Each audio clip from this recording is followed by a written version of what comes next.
Hey, welcome into the hot shop, everyone.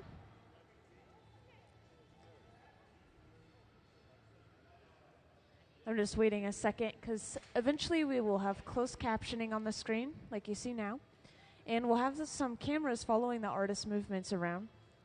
So, of course, again, welcome into the hot shop. The people you see on the floor today, they work here for the museum. They're our resident hot shop team. And we are going to be working on a very important project today that is essentially goblet making. I don't know if all of you have seen goblets. They're these really fancy drinking glasses. We have some out right here. Actually, this is exactly what we're making right now.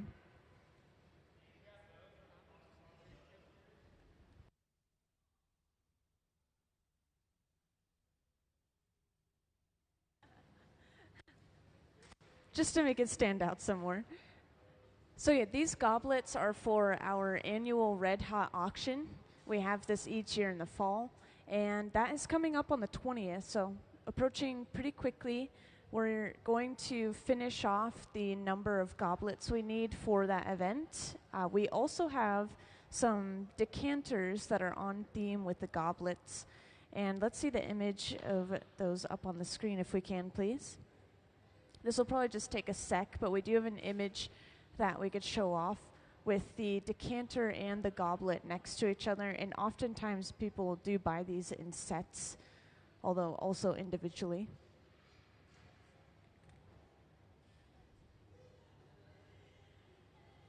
There we go, up on the screen. See, that decanter is really interesting. It has this textured surface. This is actually from powdered colored glass that is stuck onto the surface, not melted down so much that it loses that texture, but melted just enough to stick. But again, we're going to see some goblet making today, like the piece on the right or on the pedestals. This is a very complex process, or very technically challenging. There's so many small components that need to be attached together. Oh yeah, and at the same time, by the way, we will also have some medallion making over on the right side of the hot shop. So they'll be dropping glass onto a table and then stamping it with the Museum of Glass logo. So we'll have a couple of different projects going on at the same time. Now I'm thinking I'll give you a little overview of the hot shop, describe the temperatures and the equipment that you're seeing. So first of all, I love to start with the most important piece of equipment, which is where we're getting all of our glass in the first place. This tank with the closed door in the back. We have one on the opposite side of the hot shop as well, specifically the tanks with the closed doors. These are our glass furnaces, and they stay at 2,100 degrees Fahrenheit, 24/7. We never turn it off, never turn it down. And inside, there's a large ceramic crucible filled with just molten clear glass.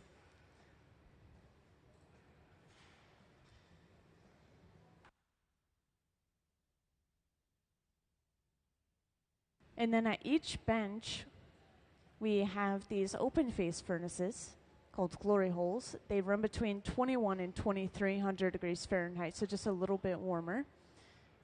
And we have all three of them on today. This is so we could work at every single bench and get as much done as we possibly can today.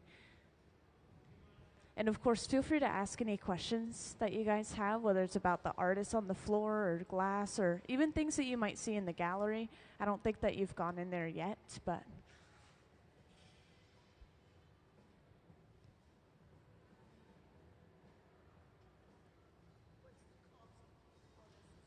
Oh, that's something, I get asked that a lot, but that's not something that I know. What's... Yeah, what does it cost to keep the hot shop running? I don't know. I don't know any of the money logistics. So we have a little bit of color on these goblets. We have a rim of color around the very base, and then we also have that same color on the opening of the piece and then as a little stamp on the side. And so yeah, it's colored glass. I think that this is coming from Color Bar, which, could I have the image of Color Bar up on the screen, please? So this is how a lot of our color starts. We get it shipped in this bar form right here, and we'll just pick up pieces of this color bar on the end of our pipe and then melt it down. So that's how we use it. We would essentially bring little pieces of this color over and attach it to certain areas of the goblet. And it looks like we're getting started on our first piece right now at the center bench. It's a pretty quick process. Yeah, Color Bar is colored glass. It's a glass color. It has different metals, minerals, and oxides inside of it to get those colors.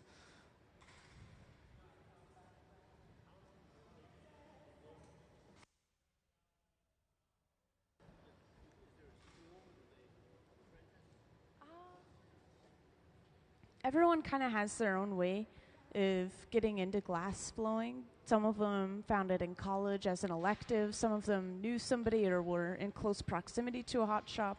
And then there's a program out here where you could start blowing glass as young as 12 years old in Tacoma. And I know that's how these two on the right and myself got started, or we're all involved in at least. Yeah.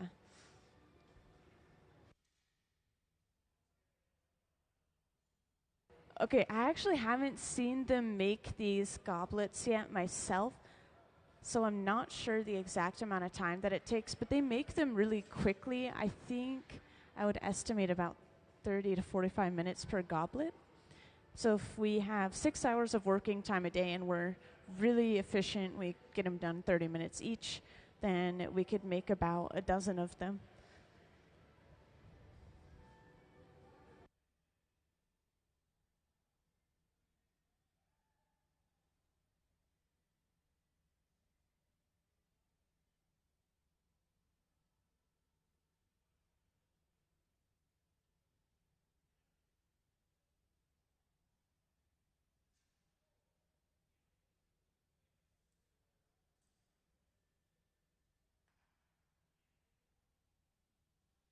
Yeah, so kind of perfect that Gabe came up here to talk to me for a second, because that's the color bar that I was talking about. So he attached the piece of color bar to the end of the pipe, and then he rolled it on a table to shape it into a point.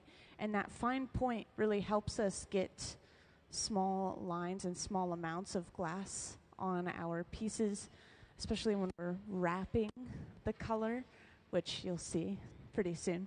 And he was just telling me, or reminding me, that we will usually make multiple of the tops of the goblet, the drinking portion of the goblet, and then we'll set those aside. And then we'll start on the foot and the stem, and then we'll just start assembling them one by one.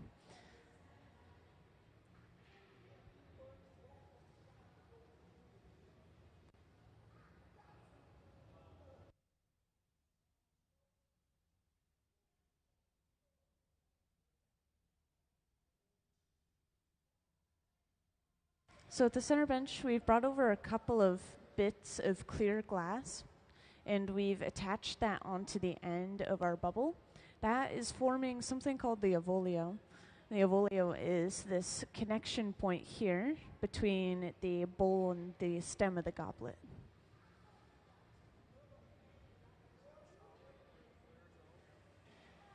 Yeah, this entire avolio section, those little bits of clear glass they brought over, it's all solid. Yeah, the ball is hollow. It's a blown little piece of glass right in the center. It does make the piece lighter overall, but I think it's just the way they make it. And then interestingly enough, the foot is also blown to start off with, and then it's opened up from a bubble. And you'll see that later on if you stick around enough.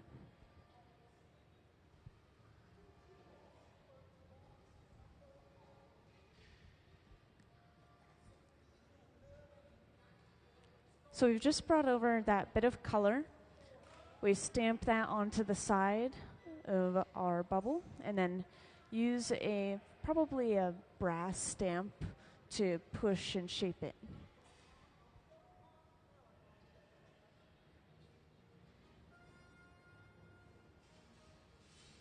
Also, just to point out one more important piece of equipment that we're going to be using, this large silver box right here. We just set the color aside in here, and we also will be setting aside all of the bowls for the goblet inside of that box. That box will keep them warm at 1,000 degrees Fahrenheit, which is not hot enough to melt or change the shape of the glass, not cold enough to let it break from thermal shock.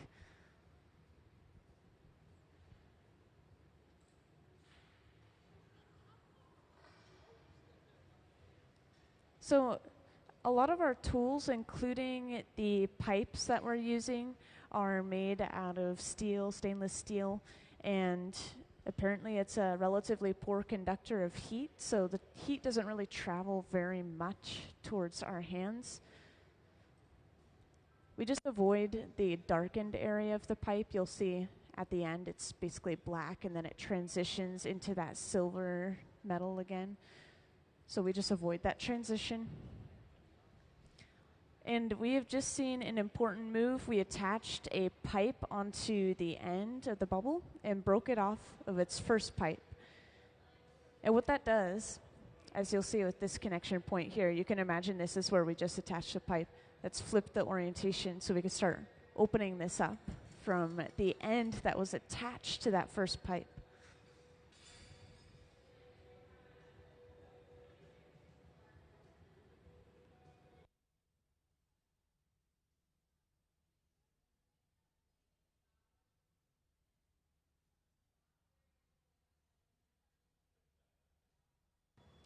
Yeah, there's some that don't turn out, and it depends on how badly it's messed up. If it's like a crack or something that's going to fall apart or not stand correctly, that's something they would throw away. But we do have second sales at the museum once a year, so they'll take all of the pieces that weren't just perfect and they'll sell them during that second sale. I'm not sure if that's something they do with the goblets because these are supposed to be very one of a kind for the auction, but a lot of other pieces, yeah, they'll save them no matter what. Yeah, I mean, I've seen artists get small burns. It's usually from accidentally tapping the wrong end of a tool or something similar. You usually don't get burned off of the glass itself.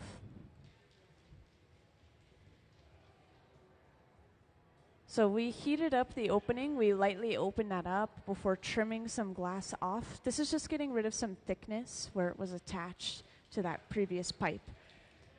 And now we'll bring over that same bit of color and we'll wrap that around the lip or the opening of our piece.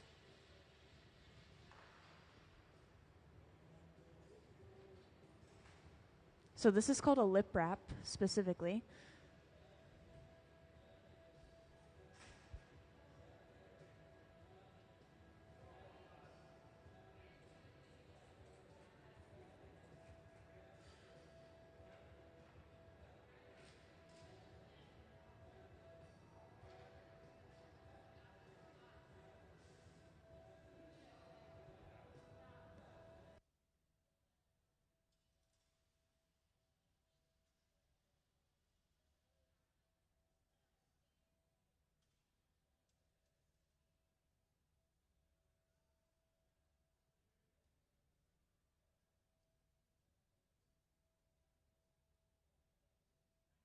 Yeah, I had to ask.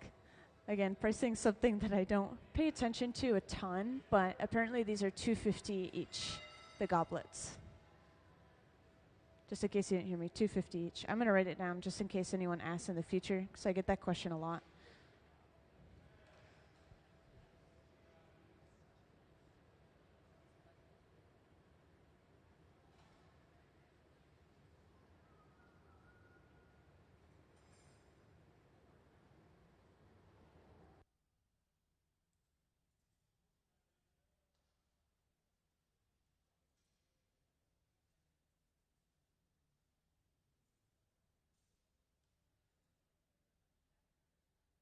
So at the center bench now, we are cutting at that connection between the pipe and the piece, and we knock it off onto a heated tray. And then this is carefully brought over to the garage and set aside. Again, this is just going to keep that warm while we, again, just make a few more of these to set aside. And then that's when we move on and we'll start making the stems and pulling those back out one by one. And I think that the reason they do this, by the way, is just so that they can get into the flow of doing the same thing over and over again, at least for a few pieces, instead of going through the entire process all at once.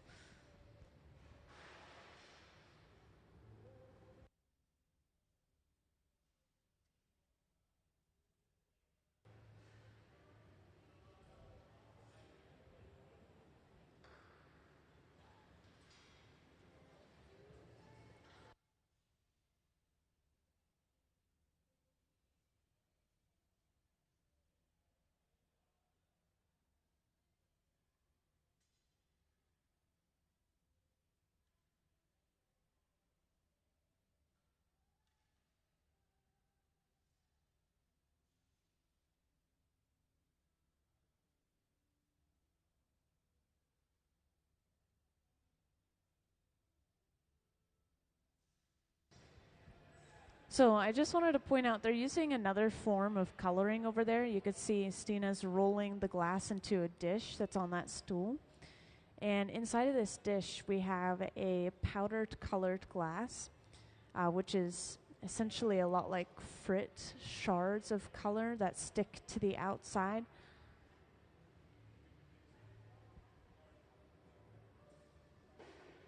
Also, what you saw up on the screen, I assume there was some sort of speck or air bubble or something they weren't happy with inside of the glass, so they just blew it out and then threw it into the bucket.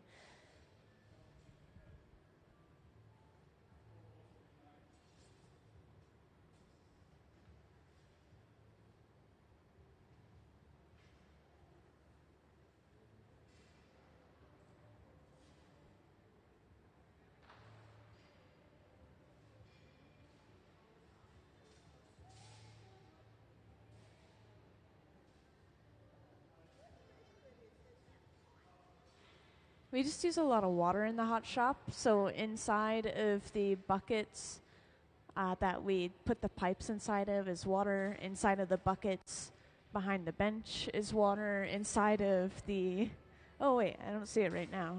There's these little squeeze bottles that we use for newspaper, and that has water in it as well. We use a ton of water in the hot shop.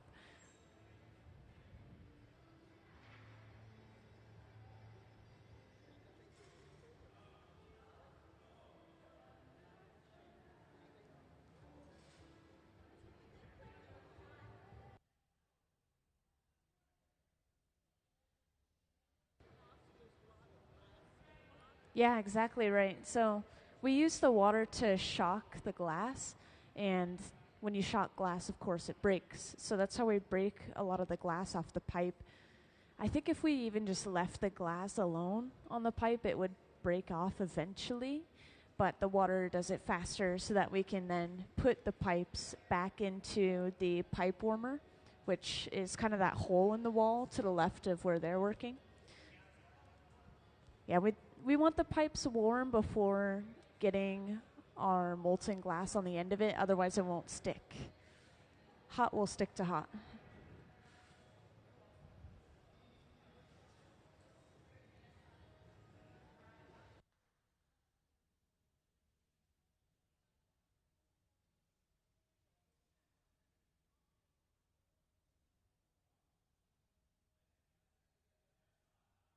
Also, just to talk about some of the tools, at the center bench, Ben has been using the jacks, which are those two metal blades.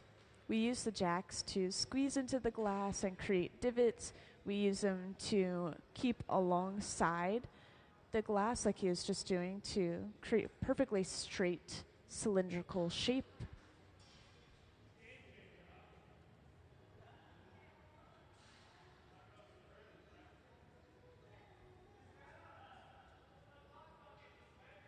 And then again, we start on the Avolio.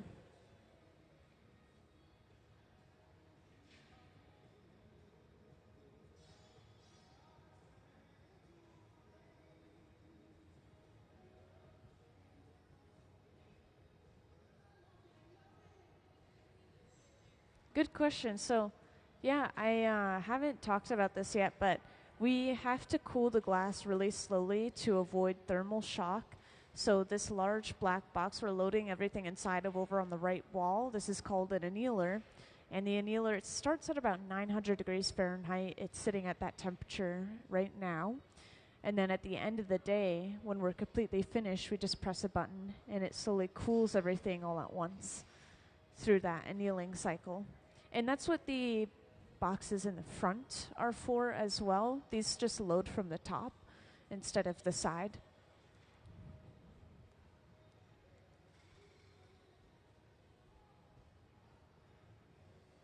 Yeah, not really. So each of the glory holes we're using, again, the reheating furnaces, those open face furnaces, they're running between 21 and 2300 degrees Fahrenheit, but they're not necessarily different. We just need to have 3 workstations at the same time to be able to do multiple things at the same time.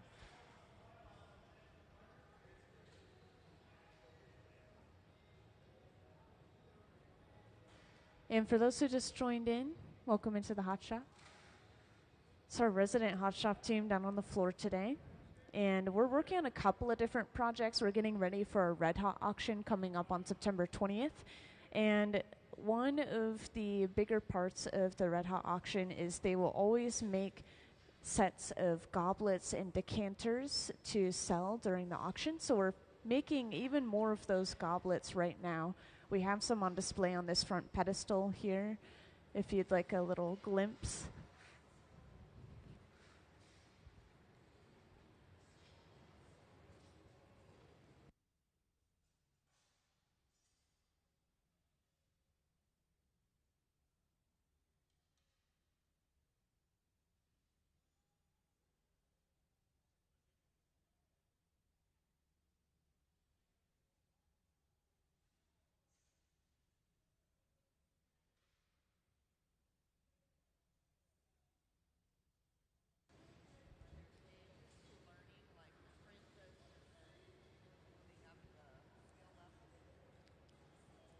So it's kind of tricky. I think usually once you have 10 years of experience blowing glass, that's when you're considered a professional. And then before then, you're still learning.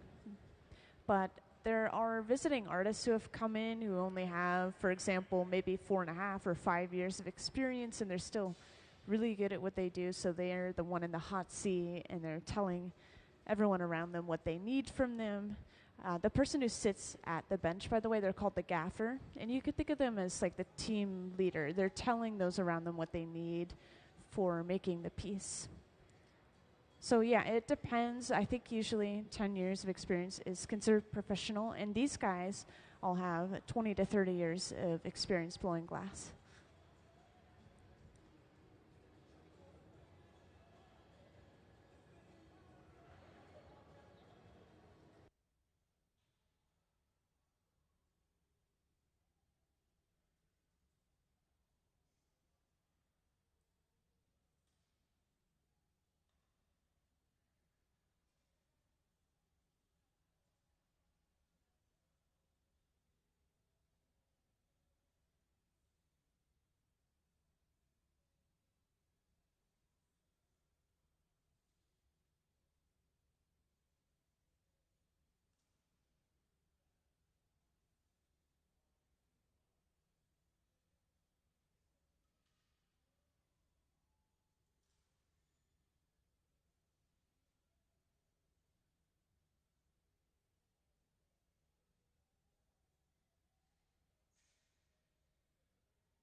So we have all these pieces above the hot shop. These are made by a different artist named Lino, or Lino Tagliapetra. I think that's how you pronounce his last name. He retired from blowing glass and donated a collection to us here at the museum. So we have some permanent display items, such as those right there. Yeah, you're welcome to walk up and around the hot shop, by the way. I don't know if many people have done that today, but yeah, there's descriptions of the pieces, and then there's also, I think, a little information on the museum up there in general.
Yeah, so a lot of the large glass chandeliers and displays that you'll see, even just across the U.S., like the building people in the front were talking about, the U.S. District Courthouse across the street, that has Chihuly pieces inside of the window. And Chihuly, if you don't know already, he is a really famous glass artist. He was raised here in Tacoma, and that definitely helped the glass blowing scene out here. He helped start the museum. He helped start Pilchuck Glass School 2 hours north of us, which is where people can study and take classes in glass blowing. And then he also helped start the Hilltop Artist Program, which was the program I went through as a kid, starting at 15. So, yeah, he's done a lot out here.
And I'm not sure if you guys know this already. I'm not sure if you've seen, heard of, or visited the museum very much before, but we have visiting artists super frequently here on the hot shop floor as well, and they'll come in with these really different ideas, and some of them have experience in different arts or even in glass art.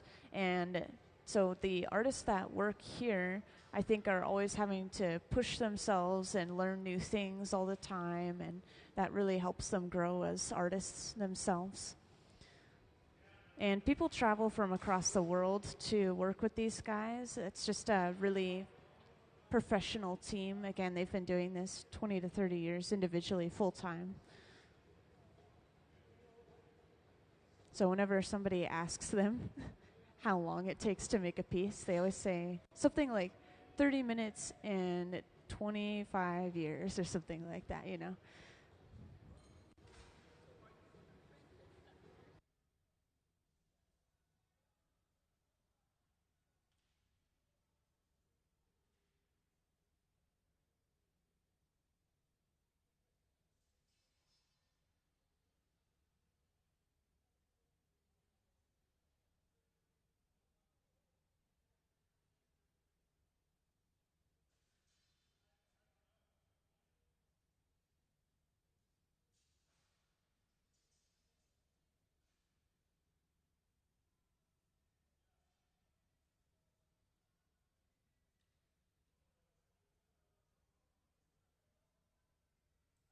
Oh, did he do like a little spin with the pipe?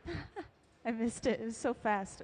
So this, if we just hang the glass towards the floor, a lot of glass pieces have enough weight that they'll just stretch out from gravity. And if we want to take it a step further, we'll swing it back and forth a step further from that full 360 spin. We're just creating some centrifugal force, which pulls the glass out faster and creates that longer shape. Yeah, you can see the bubble is very much longer now, much closer to finished product.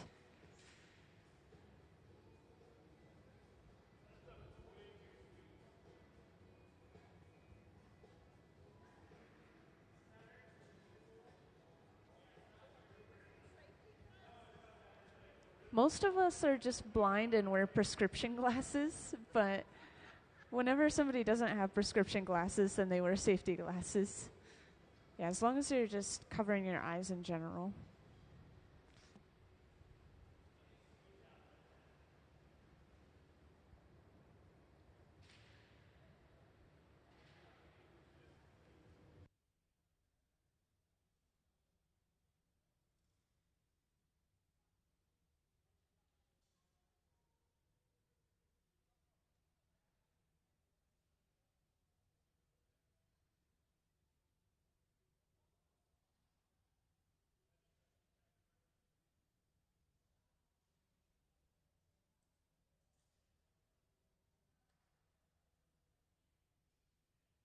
Yeah, and when it comes to the mats, we have them throughout the hot shop. This one, of course, is to prevent people from tripping over the cord, but a lot of them are anti-fatigue mats. When you walk on concrete all day, your feet and legs start to really hurt, so this is supposed to help prevent that.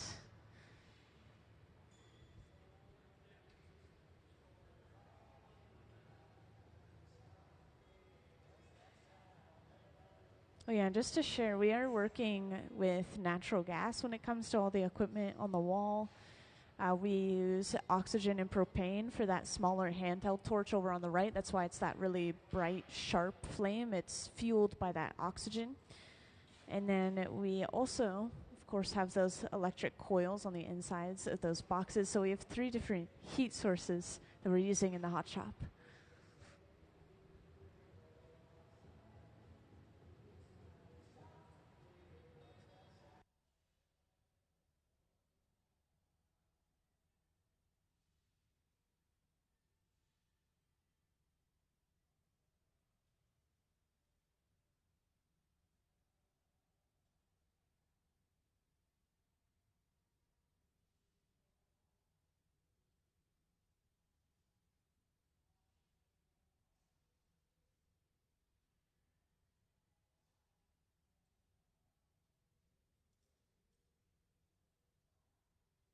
And then again, we bring over our punty. Punty is a technical term or glassblower term for this second pipe, that clear attachment. With a lot of pieces, the way that we have to break them off is we apply water. But with really small pieces like this one, just touching the glass with the cold tool is enough to create that thermal shock and crack that connection. So yeah, if you were guessing that, you were correct.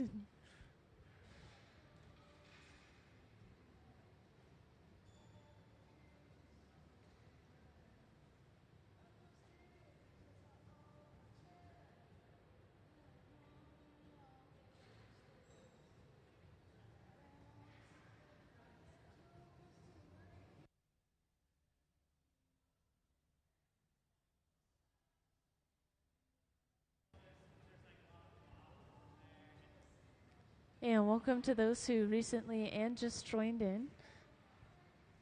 What you'll see today are the creation of these goblets that we have on the front pedestal here.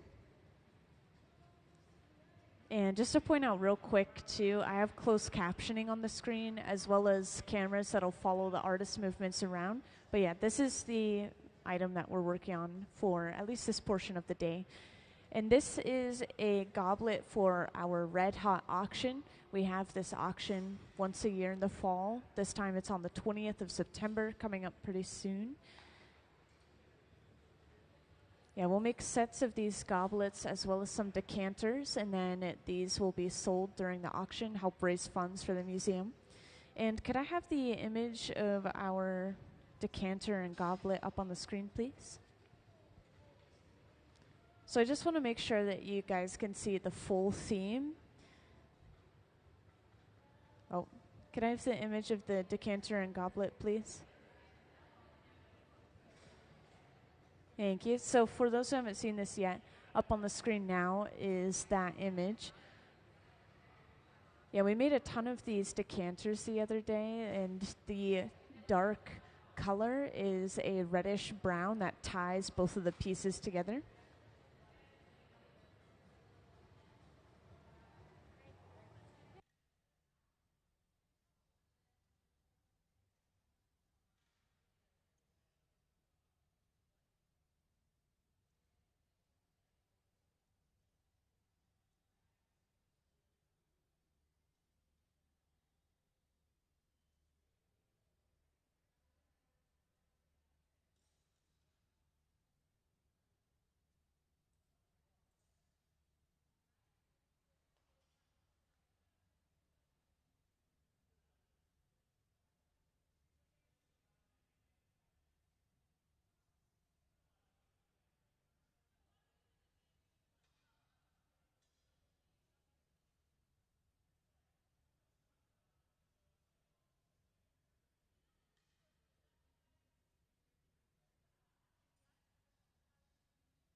So you guys joined in at a good time. We are finishing off this one, maybe another one after this, of the drinking portion of the goblet or the bowl. And what we do is we set these aside one by one. We'll make 3 or 4 of them, and then we will start on the stems and assemble them one by one. Yeah, have a good day. Yeah, we just kind of get into the flow of things, do multiple of the same thing at the same time so we can get into a good rhythm. So the place that these stay warm is the garage, this large silver box right here. It's sitting at about 1,000 degrees Fahrenheit in there. That's just enough to prevent the glass from breaking from thermal shock, but not enough to start melting and moving the glass around. And over on the right, they are stamping the Museum of Glass logo into these molten bits of glass, and they end up being shaped like medallions or cookies. We're setting them aside to cool in that large black box there. Right now it's not cold, it's sitting at about 900 degrees Fahrenheit, but when we finish all of our pieces, we put them inside of there.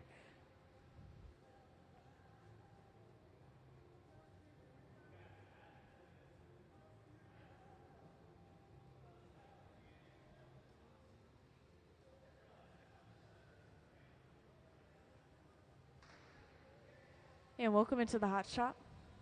Hi. We're working on these goblets right here on the front pedestal. And that's for a red hot auction coming up on September 20th. And the people you see on the floor, they work for the museum. They all have between 20 and 30 years of experience blowing glass, working with glass full time.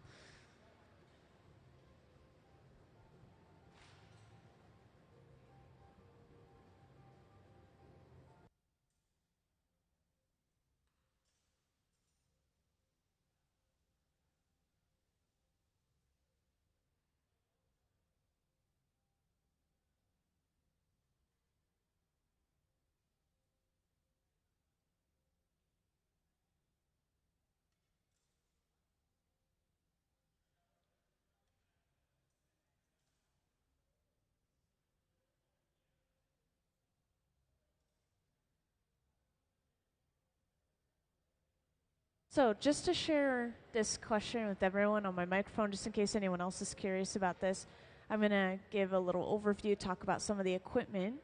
starting with this tank with the closed door right here. So this is where we're getting all of our glass. There's something called a crucible inside of it in the bottom, like a big pot filled with molten glass at 2,100 degrees Fahrenheit. And that stays on 24/7. We never turn it off. The open face furnaces, those are used to reheat the glass, so it's just a big swirling ball of fire in there. And that stays between 2,300 degrees Fahrenheit. Both of those pieces of equipment run off of natural gas, so like a natural gas stove. We just have a lot of natural gas compared to something like a stove. The only ones that stay on are the glass furnaces, the ones with the closed doors.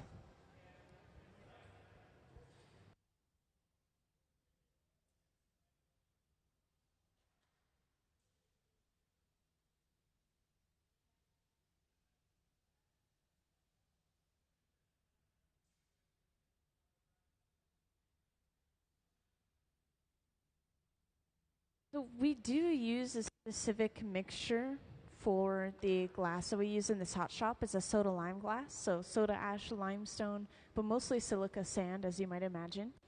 And it's a very sandy mixture when it's thrown in. It only takes about a full day to melt down, apparently.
Yeah, actually, yeah, this cone was built to be the hot shop, and the Museum of Glass opened up in 2002.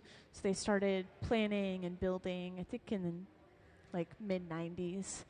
And yeah, the cone is more so decorational than it is functional. It stands out.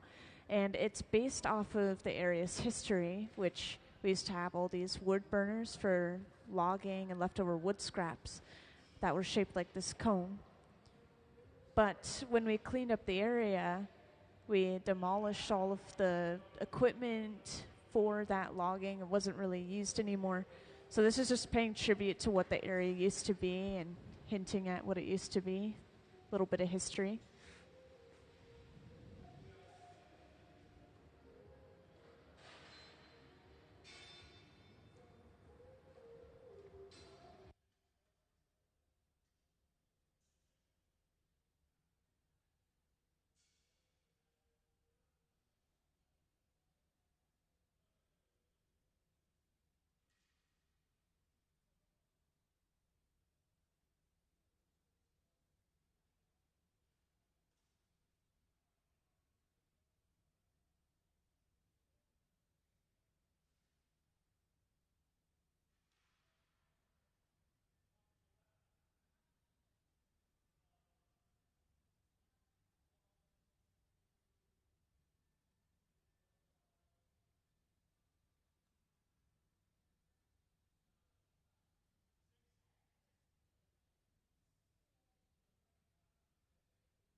And welcome into the hot shop to those who just joined in.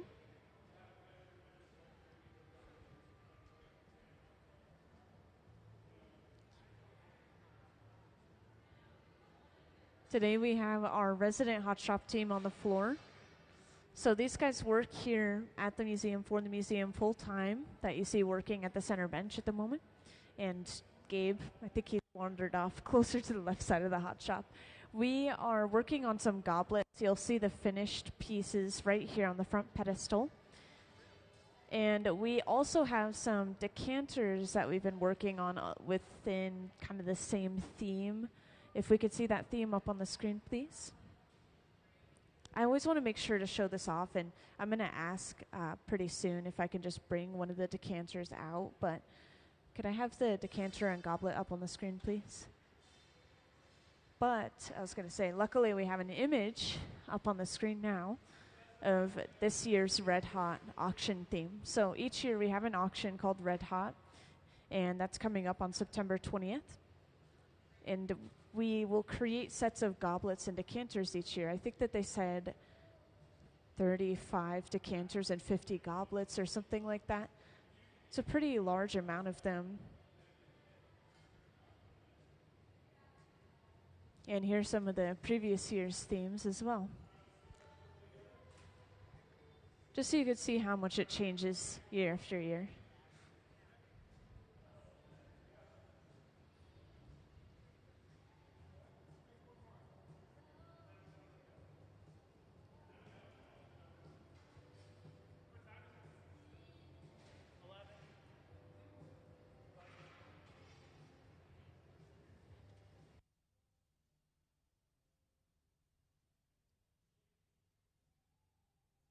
Thank you.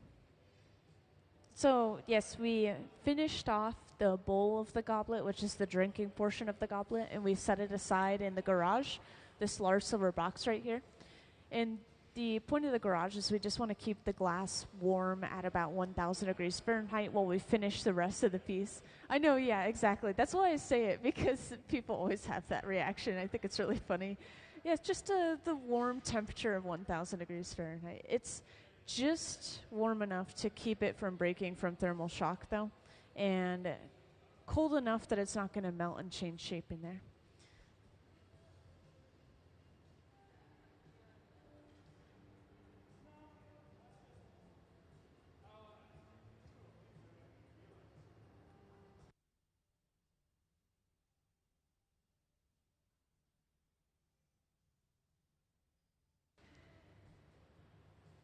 So all of our projects have to start this small, just a single gather of clear on the end of our pipe.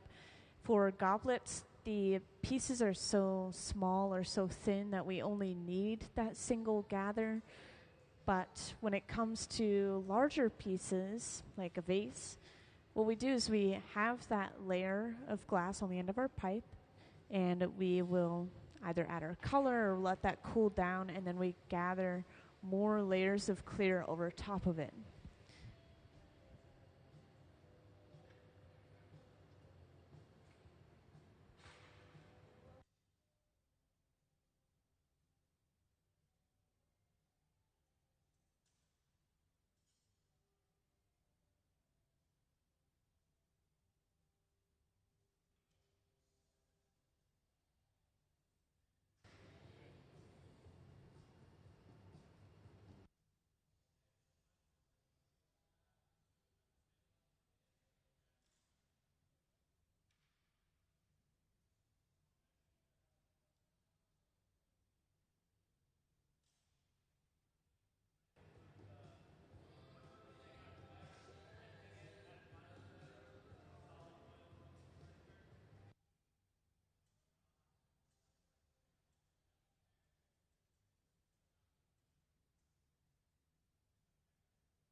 And welcome into the hot shop, everyone.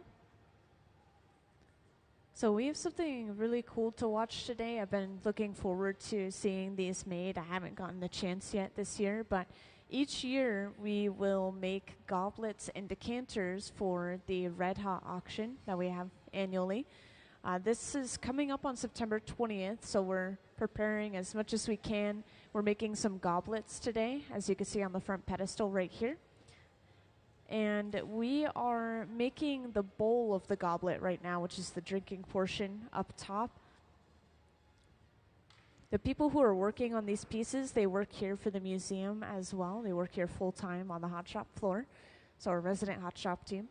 And they've all been working with glass for about 20 to 30 years individually. They're very professional glass artists and also just individual artists on their own. They make a lot of their own work as well as helping visiting artists that come through and also doing these auction pieces, store pieces. They do a little bit of everything.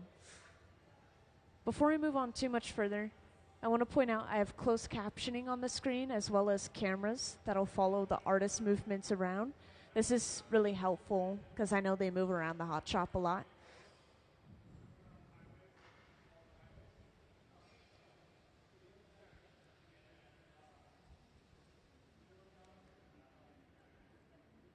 So we've just attached a pipe onto the end of our piece, and that allows us to break it off of its original pipe. This is something we do for all blown pieces so that we can open up that opposite end.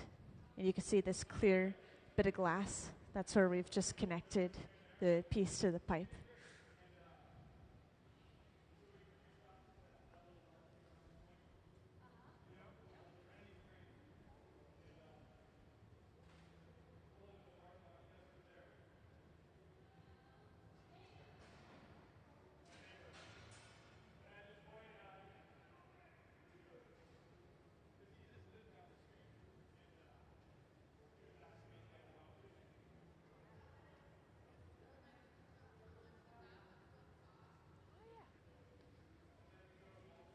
Yeah, so in case you guys are curious, again, this auction is happening on the 20th, and each of these goblets is going to be $250. I don't know the price of the decanters, but yeah, that's for the goblets.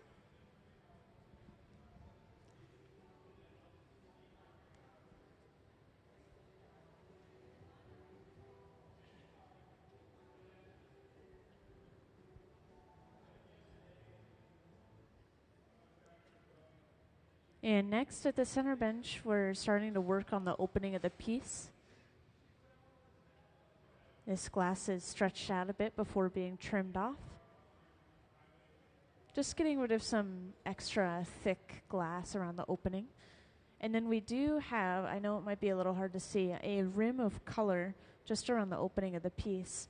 And this is a reddish brown color, very deep color. It's so dark it's hard to see through.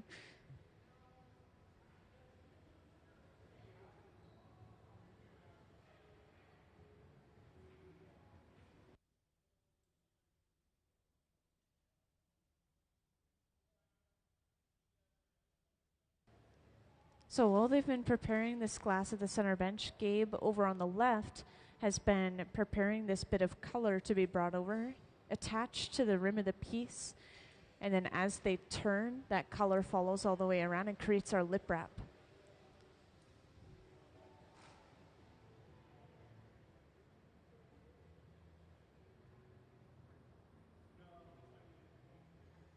And that color can then be shaped up and set aside to stay warm for the time being.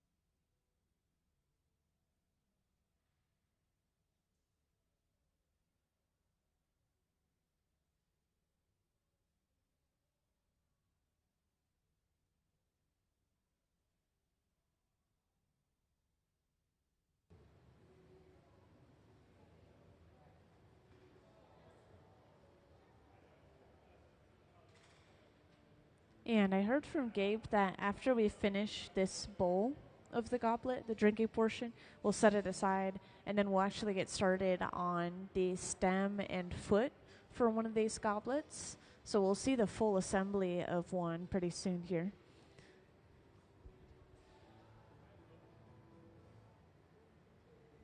And just to check, did I already show you guys the decanter? Because I know I've mentioned the decanter a couple of times. Yeah, I think I did show you guys, right?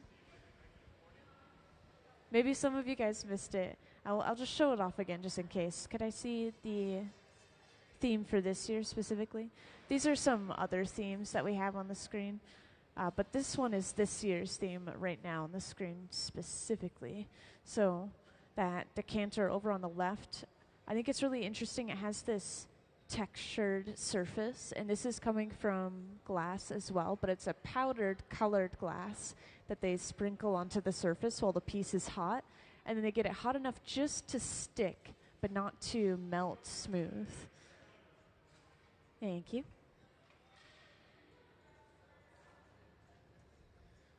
So just as promised, we've set aside the bowl for this goblet in the garage. It's going to stay in there and keep warm at about 1,000 degrees Fahrenheit. And now we'll get to see the stem making process.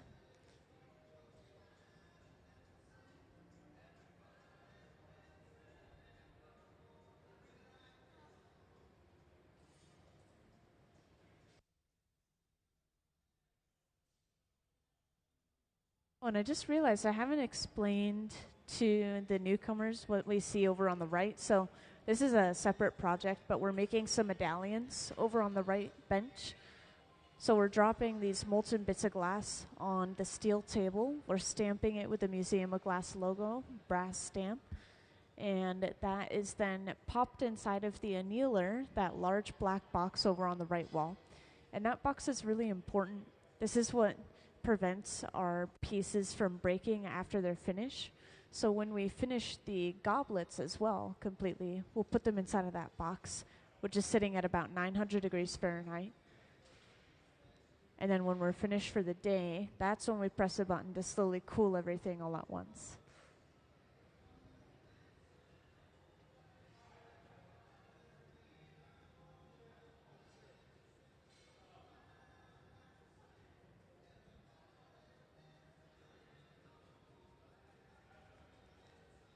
And just a little reminder, if anyone has any questions, feel free to ask away, whether it's about the artists that are on the floor or just glass in general, or even things that you've seen in the gallery, like specific patterning.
So just to point out something that I missed a few moments ago, we stuffed the glass bubble inside of a mold, and that mold basically has pushed into the surface of the glass, creating these repeating diamond patterns, which you could see in the final product.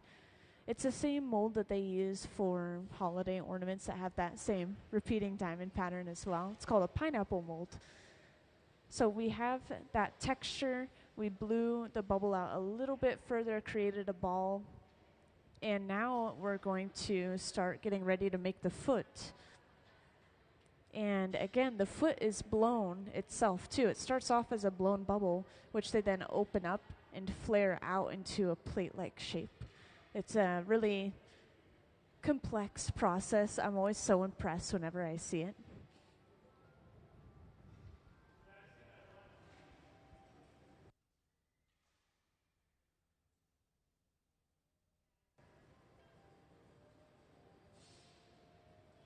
So Gabe is getting started on that bubble right now here in the front. He blows out the bubble. He creates a jack line or a divot in the glass off the end of the pipe, making it easy to remove. And then this will be brought over and quite literally dropped on top of that optic ball that we created.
Yeah, I wanted to emphasize again, and this is coming up from a question I just got in the front, and that is how difficult it is to make goblets.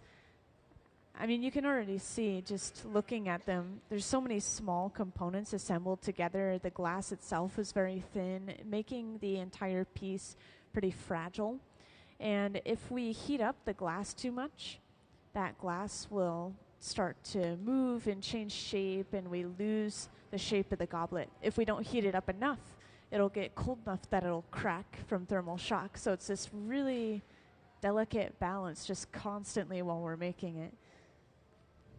Also, what you just saw there, it's the same thing we did for the opening of the bowl.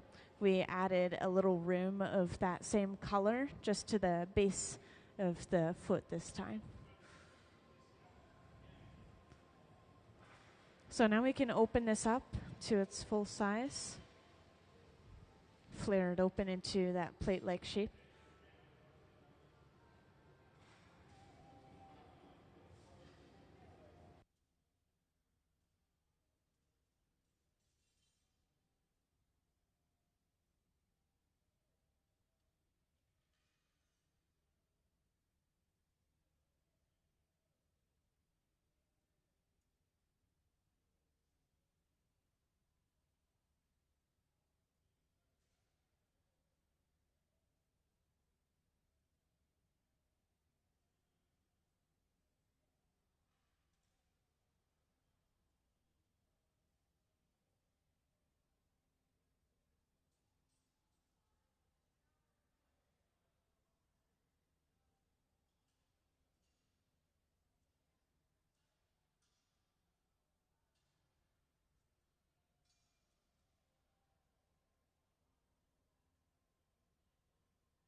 So at the center bench, we have flared this open enough that we can sandwich it between the jacks, those metal blades, and then the paddle on the bottom.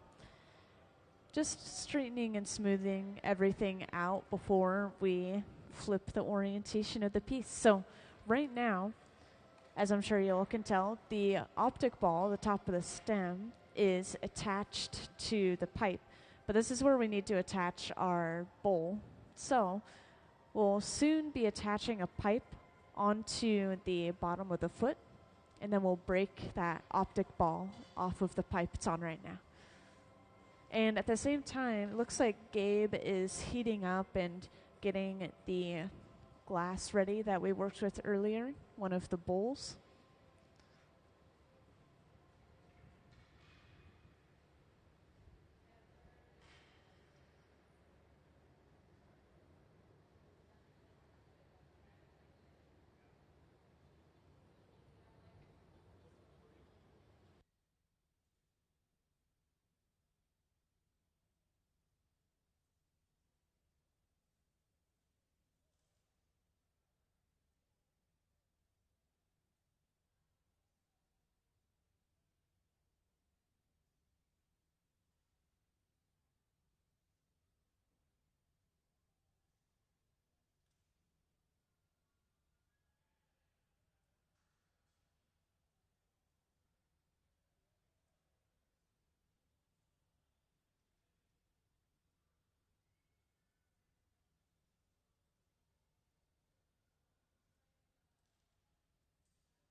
So in just one quick move, we brought over a fresh, hot bit of clear glass. This is called a glue bit. We attach that right to the top of the stem before popping on our bowl. And just like that, we have all of our pieces assembled. We just have to make sure everything is straightened out and all of the glass is warm and happy before we break it off the pipe to put it away.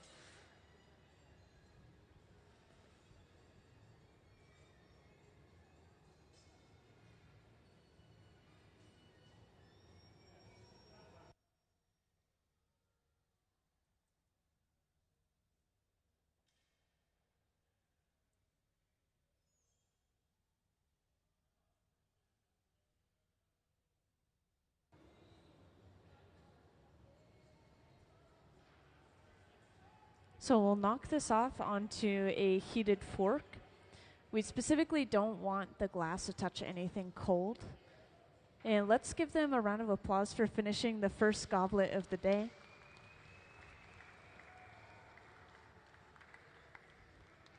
So that's the first piece we have put inside of that annealer. It's going to sit safely at that warm temperature and then eventually cool slowly down overnight for about 12 hours, meaning we won't see these pieces again until tomorrow.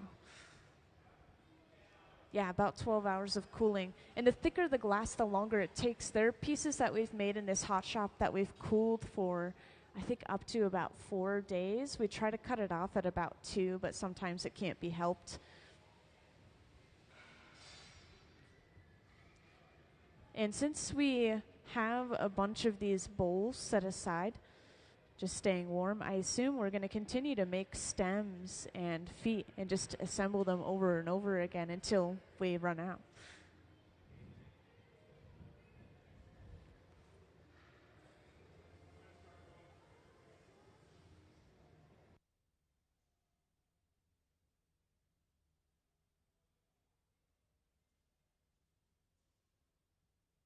So all the glass that ends up on the floor sadly has to be thrown away because it picks up debris and wax from our tools, and sometimes there's a little bit of colored glass and a little bit of clear glass, so it's no longer pure in either of those ways. We do end up reusing the majority of our glass in general because the majority of our leftover glass is just clear. That's something that we could just crush up, throw back into the furnace, and completely reuse. Yeah, luckily this is very little scrap. These guys are pretty efficient.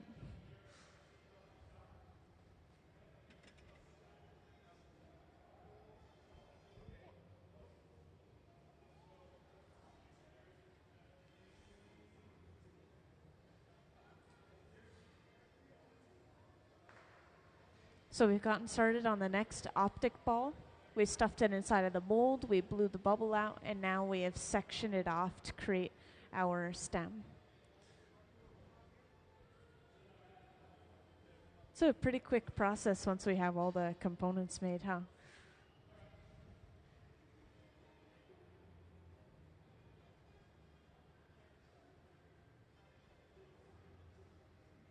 Also, I'm not sure how many of you guys are local, but there's a ton of things that I usually try to mention just in case you guys are in the area in the future or very soon. For example, we have free admission every third Thursday into the museum from 5 to 8 p.m. And this ends up working out for a lot of people. If they have work during the day, they could just come in the evening for free on that third Thursday. So that's coming up on the 18th. And we have glass demos on the floor. The galleries are open just like a normal day at the museum. So that's a special day that people can always look forward to. And then, of course, again, all of these goblets are being made for our Red Hot auction, which we have annually. It's coming on September 20th this year. So we'll be selling these goblets, the decanters. We'll have a bunch of silent auction pieces, and a ton of artists will donate or give work for us to auction off during that as well. And then we do have some workshops coming up. And these ones I'm really excited about because fall's coming up pretty quick. But we have some pumpkin making workshops, exactly, on the 27th and 28th this month. And I think we have pumpkin making workshops in October as well, just last minute before Halloween.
Yeah, so every once in a while, something will go wrong or they won't be happy with something. And I think this is partially why it's made in sections, so they can just pull out another one of these if one of them breaks, for example, or just restart this portion and they don't have to remake the bowl.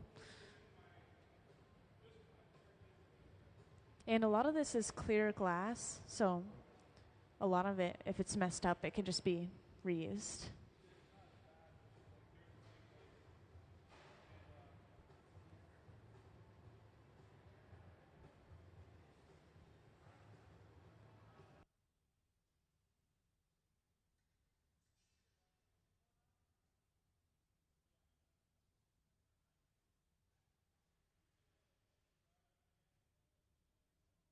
So into that optic mold again. And you know what? Could I have an image of the pineapple mold to show off? So I know you've all seen that process a few times at this point, so I wanted to show off what the inside of that mold looks like real quick. And usually we will use this for some store items to get perfectly spaced air bubbles within the glass. But in this case, we're stuffing it in that mold and then just blowing it out right away. And you could see that these are shaped like diamonds, so we end up with that diamond pattern.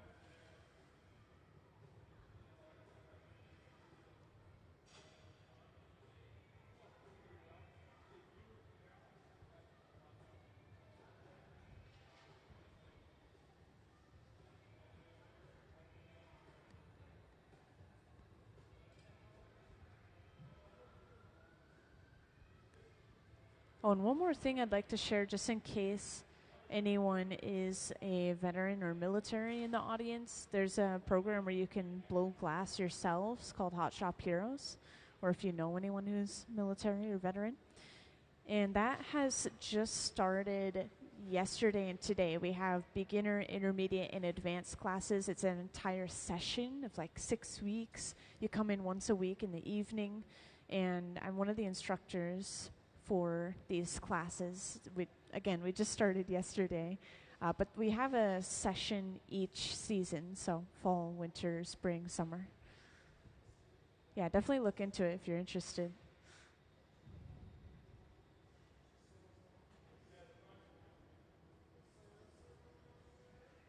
And just in case you need more incentive, it's free.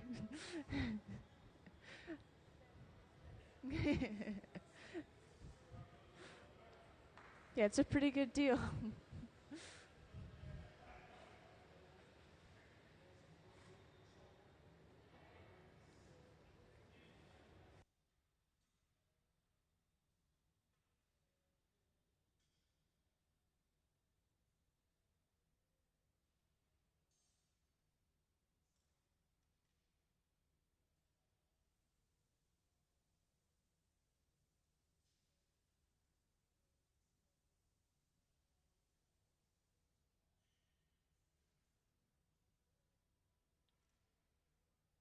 So we're back to creating our blown foot. We drop that bubble onto the end of our stem. And now we'll be able to open this bubble up. And I didn't really walk you through the process of that yet. So specifically what Ben does is he sections the bubble off using the jacks, these two metal blades. He's creating a small section on the end, but not cinching all the way down. So air can still travel in between these two different sections. So in the end, when they break this end section off, that reveals a small opening because they didn't cinch all the way down.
So from that small opening, they are able to go inside and then completely flare this out into that plate-like shape.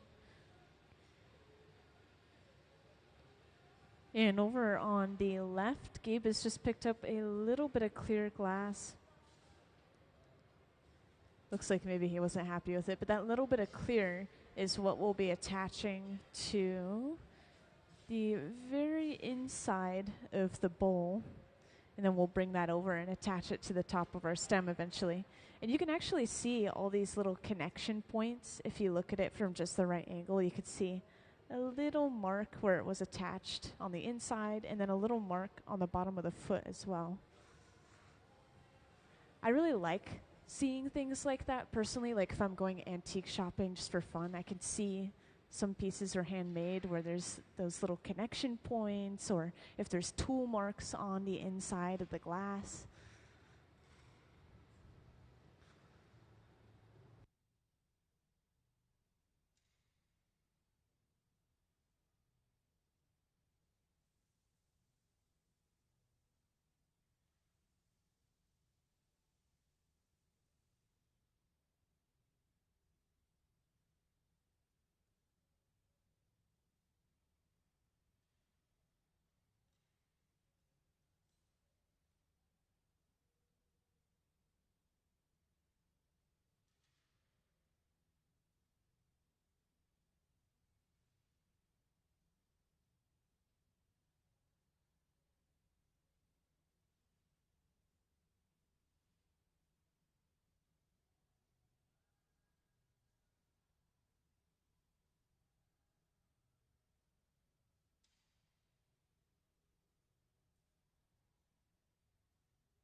And now we've just attached the punty to the center of the bottom of the foot. The punty is basically just another pipe that we bring over and attach somewhere. And then we broke it off of its original pipe. And again, we're just trying to be able to get access to this top part here so that we can attach our bowl.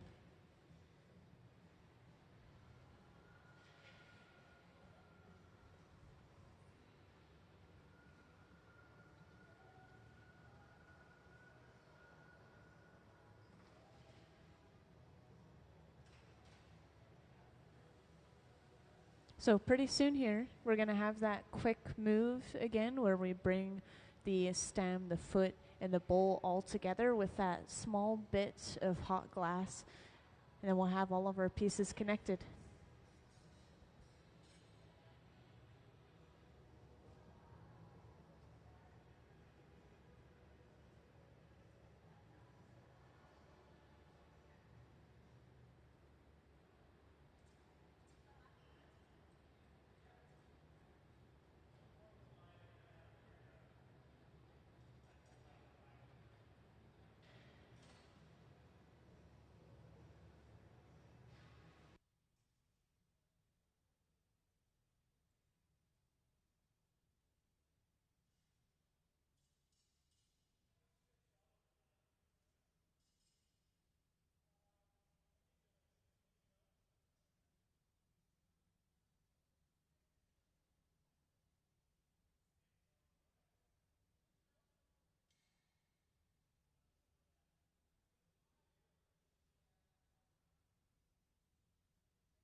And then again, we knock this off onto a heated fork.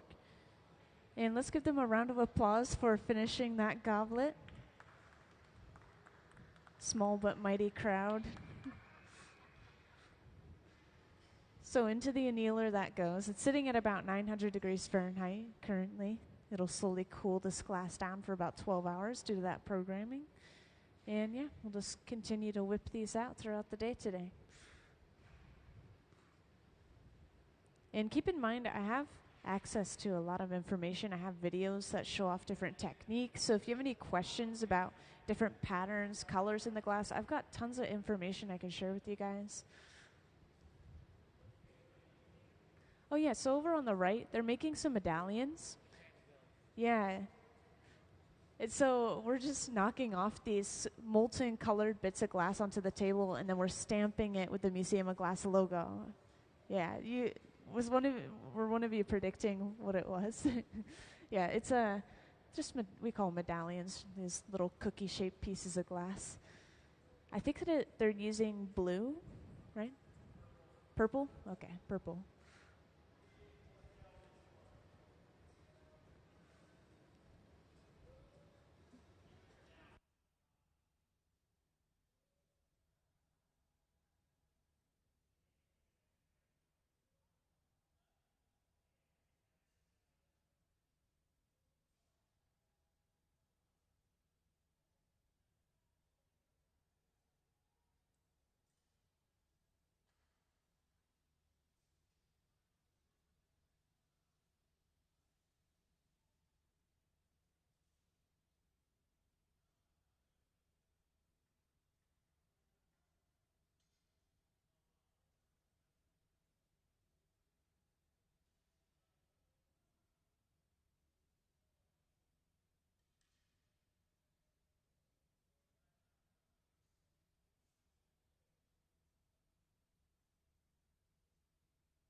So, I'm glad you asked. Color comes from different metals, minerals, and oxides mixed into the glass. So, one of the best examples I have is people know the Statue of Liberty is made out of copper, and that copper has oxidized. It's reacted with oxygen to turn that blue-green color.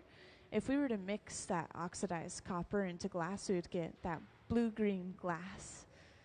And yeah, that's just a very good example that I have off the top of my head, but there's so many different mixtures and metals that are used to get a variety of colors, and they're coming out with new ones all the time. Not like we're using a new material every time, but different balances of different materials, and yeah,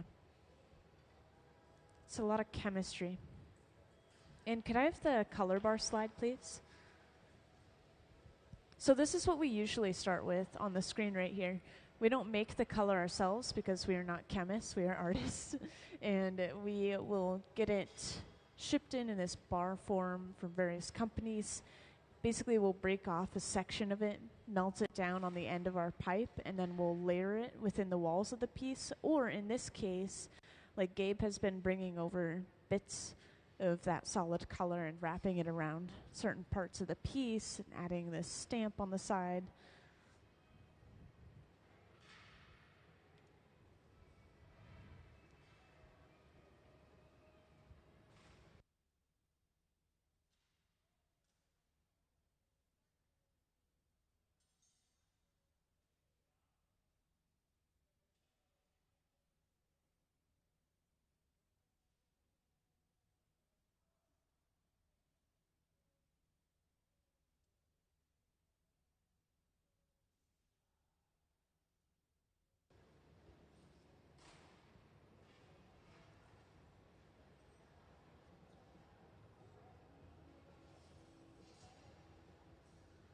And yeah, for those who just joined in, we are working on making some goblets right now, which you'll see on the front pedestal right here.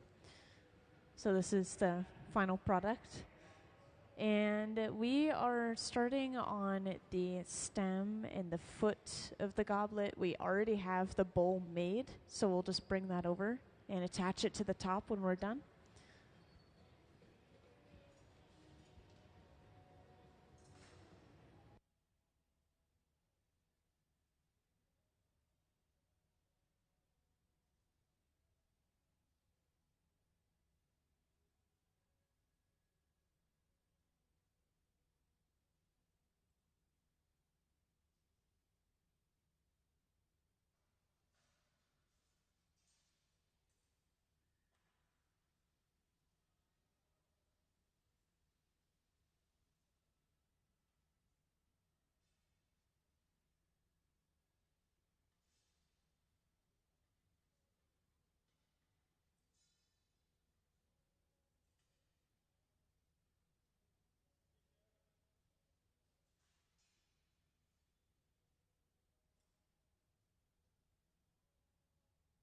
So we just brought over a small bit of colored glass on the end of the pipe and wrap that around what is going to be the foot of the goblet. And just so you guys can see a little better, I can tilt, kind of show off that colored rim a little bit better. I'm always scared to touch things like this.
Yeah, welcome into the hot shop. We're just finishing off one more goblet at this moment, so that's the final product right there on the front pedestal, in case you haven't seen them yet. And this is for our annual Red Hot auction coming up on September 20th. We're going to be attaching the bowl of the goblet, which we already have made and set aside, just by bringing over a fresh hot bit of clear, attaching that to the top of the stem, and then immediately attaching the bowl.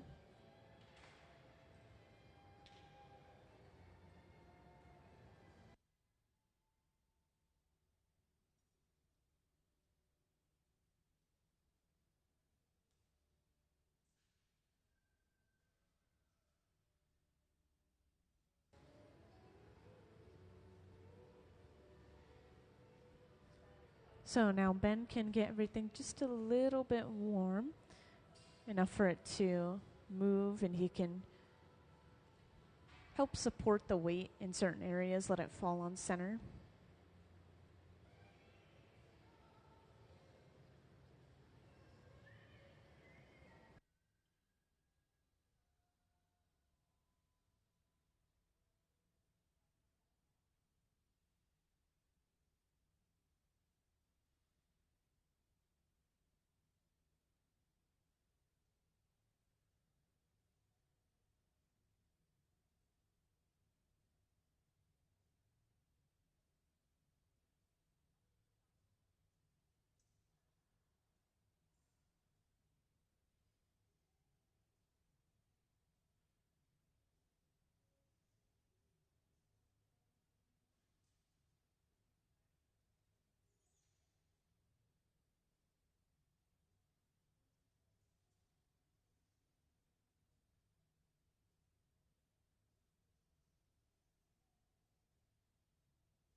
And welcome to those who just joined us in the hot shop. We are working on some goblets at the moment, which I was just talking to those in the front about. They're right there on the front pedestal for your reference. And yeah, we are going to be putting one fully together right in front of your eyes. We've already made the bowl portion of the goblet, the drinking portion. We set that aside to stay warm, and then we prepare the stem and the foot and then bring the two together. So that's the process you're seeing here. We're just about to open up the foot from this bubble.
So there is factory glass, and then there's production glass, and then there's, well, I guess glass blowing in general.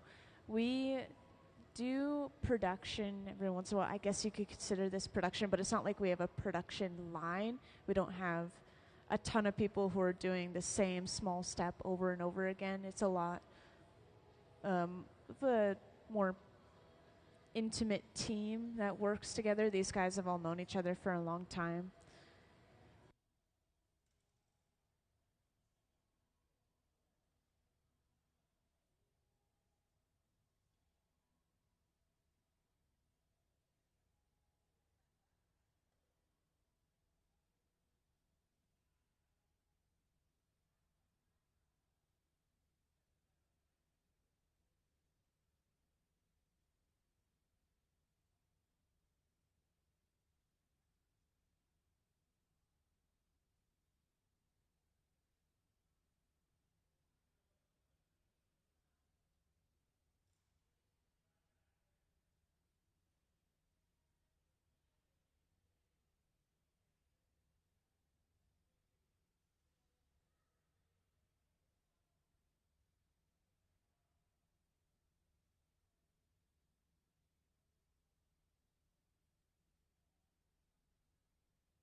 Yeah, I want to welcome those who just joined us in the hot shop. So we have our resident hot shop team on the floor today. They work here full time at the museum. I'm focusing mostly at the center bench right here where we're putting together some goblets today, which I've been pointing out. We have a couple of examples here on the front pedestal. And these goblets are for our yearly Red Hot auction that's coming up September 20th. They shut down the museum and they have the auction all day, and it's a really fun event. They make, I think, 35 decanters and 50 goblets, they said. So plenty of these pieces for sale. And we are just about to put together one full goblet. You came in at a good time. What we usually do is we will make a handful of the bowl portion of the goblet, like 5 or 6 even. We'll set them aside to stay warm, and then we'll make the stem and the foot over and over again and just bring each of those bowls over one by one and attach them all. So that way we can get into the flow of doing the same thing for a little bit of time, makes things faster. And I want to show off the decanter that we have for this year's theme as well. So could we have the decanter and goblet up on the screen, please? Thank you. So up on the screen we have that image now. I want to make sure you all have seen it. But yeah, that decanter on the left appears to have a texture on the surface of the glass. It is textured from colored powdered glass that has been sprinkled onto the surface while it's hot, and then heated up just enough to stick, but not so much that it melts in. It's really interesting technique. And now at the center bench, this is the blown foot process where we blow a bubble and open it up into our foot, that plate-like shape. Oh, and just in case anyone is curious, we're also working over on the right side of the hot shop. We're making some medallions over there. So we're taking solid clear glass, we're rolling it in a dish to pick up some color, and then we're cutting it off and stamping it with the Museum of Glass logo. And we're doing that with a huge variety of colors. It looks like we're just switching the colors out every so often.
Yeah, so Gabe just pulled out the decanter for us to show off.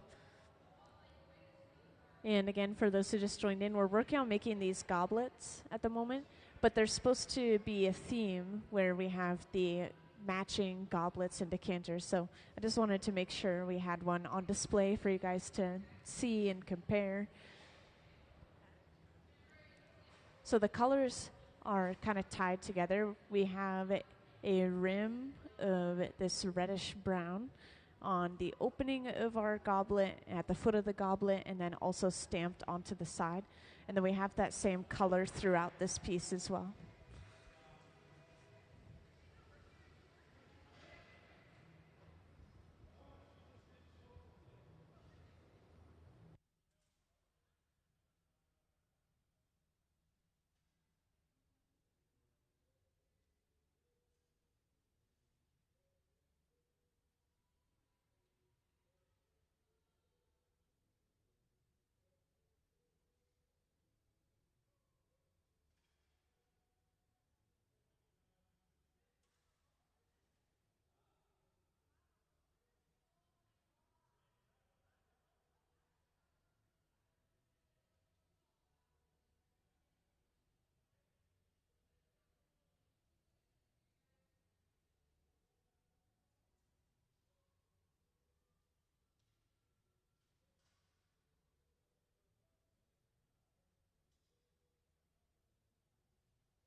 So as you can see, we have the top of the stem still attached to our pipe. So we need to flip the orientation of this entire piece. We bring over this second pipe, some clear glass as an attachment point. This is attached right to the center of the bottom of the piece. And then we break the piece away just by squeezing our tool on that connection point that shocks the glass and pops it off. Usually we have to use a little bit of water, like if we're making something like a vase, that connection is going to be a lot thicker, maybe a little bit warmer, and that water will shock the glass. But for a piece this small, all it takes is the touch of a cold metal tool. And now we can bring our bowl over and attach it to the top of our stem. The bowl has been sitting inside of the garage, the silver box here, just staying nice and warm.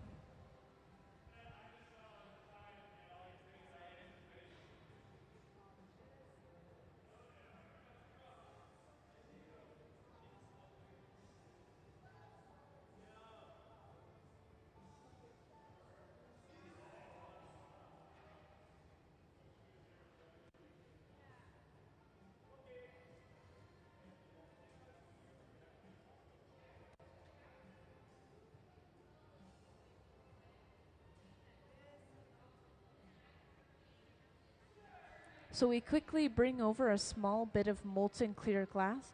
This is immediately attached to the top of the stem before placing the bowl directly on top of that. So this little bit of molten clear is acting as glue. It's called a glue bit. And then we just break away this smaller pipe and we're left with our goblet completely assembled. Now we'll just make sure everything is straightened out and warm before we break it off and put it away.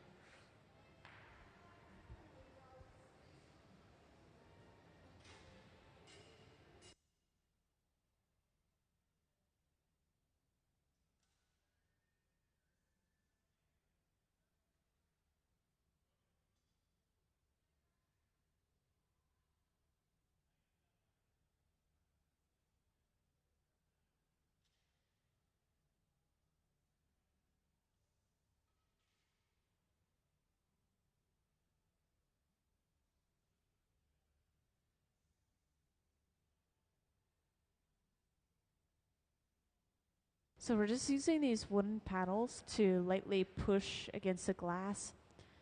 And this is pretty subtle, but Ben is just letting certain sections of the glass fall on center and he's slightly adjusting with that wooden paddle. And then while the glass is still hovering just around 1000 degrees Fahrenheit, we knock it off onto this heated fork. And that means our goblet is finished. And let's give them a round of applause for all their hard work.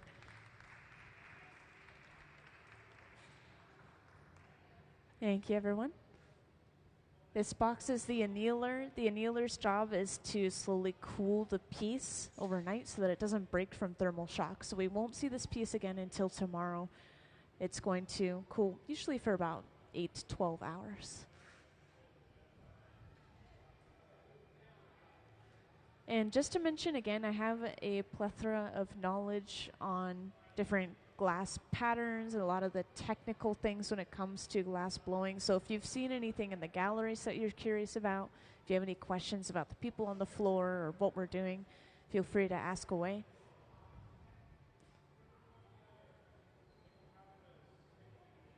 And we're just going to keep working.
And welcome to those who have recently joined us in the Hot Shop and just joined us in the Hot Shop.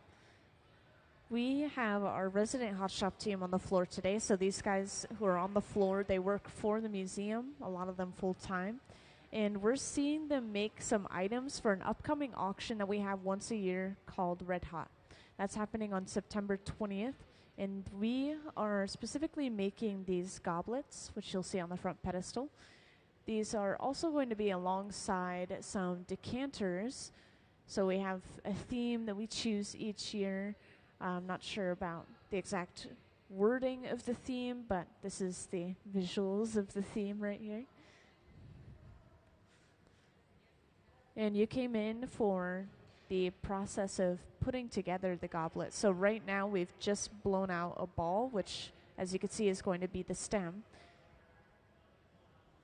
And then we'll create the foot for the goblet. And we already have the bowls of the goblet created and set aside. They're just staying warm inside of this box right here called the garage at about 1,000 degrees Fahrenheit. You know, just the warm, cozy temperature of 1,000 degrees Fahrenheit.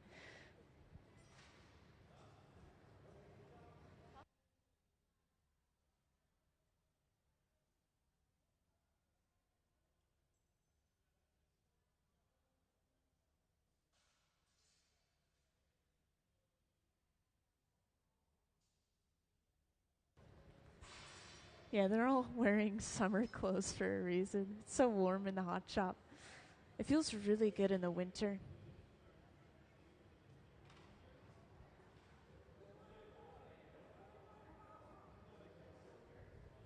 So we just build the goblets piece by piece. We've just created this little platform section that we'll be attaching the foot to. And this does have some little bits of color within it. We have a colored rim. We have a colored foot just around the rim of the foot. And then we have this little stamp on the side as well, all the same color. And when it comes to colored glass, this is something we have to order and ship in. It's usually starting from Color Bar. So could I have the Color Bar image up on the screen, please?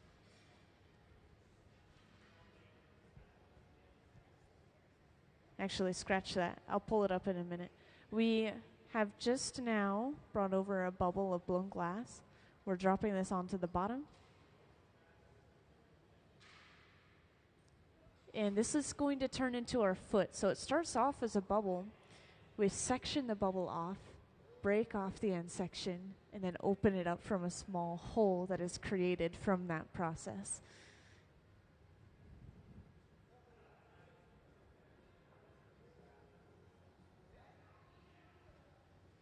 This process is really quick. So usually I only have time to talk about the process itself. So if you have any specific questions, feel free to let me know.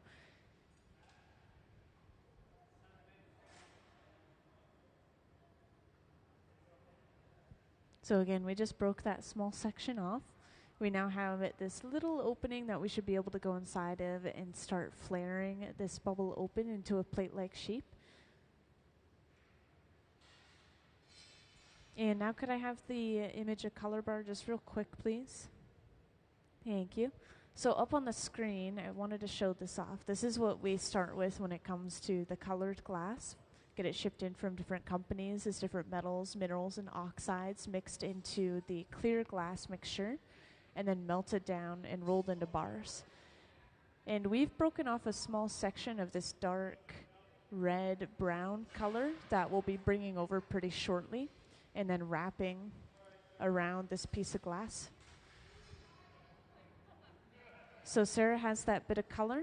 This is brought over. Lightly touched down on the opening of the foot. And then wrapped all the way around.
So Ben has fully opened this foot up. He's flattened it out. And we're now ready to flip the orientation of this piece of glass because we need to access the top of the stem. This is where we're going to be attaching the bowl. So we just attach another pipe to the bottom of the foot, and then we break the top of the stem off of that original pipe. And at the same time, Gabe is starting to warm up the bowl of the goblet inside of the garage. There's kind of this flame in the corner that we can use to warm pieces back up. Because again, believe it or not, 1,000 degrees Fahrenheit is kind of cold for glass, so it's sitting chilly in that box.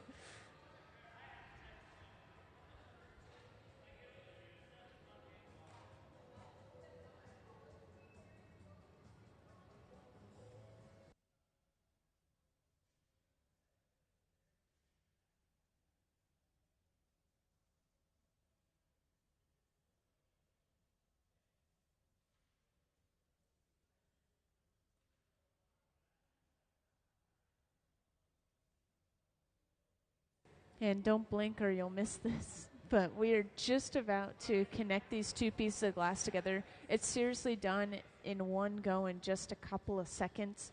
So Sarah's gathering a little bit of clear and is bringing this over. This will be attached to the top of the stem. And then immediately following behind, Gabe has the bowl, which will be attached right on top of that bit of clear. This acts as a glue and holds those two pieces together.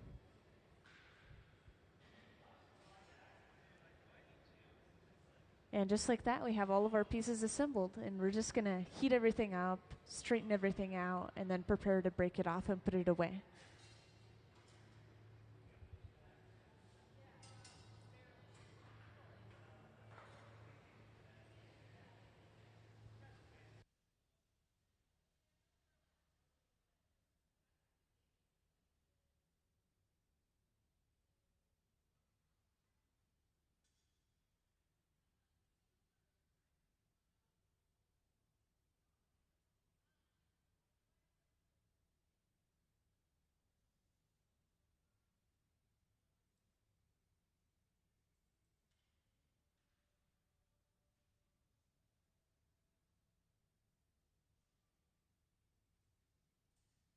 And to break it off, a little bit of water was applied near the end of the pipe, and it's tapped off onto a heated fork. And let's give them a round of applause for finishing that goblet. I know you guys could do it. Come on, support our team. Thank you very much. And then into the annealer it goes, where it'll stay safely warm and then eventually cool down overnight. And could I have the pony pulling video real quick, please?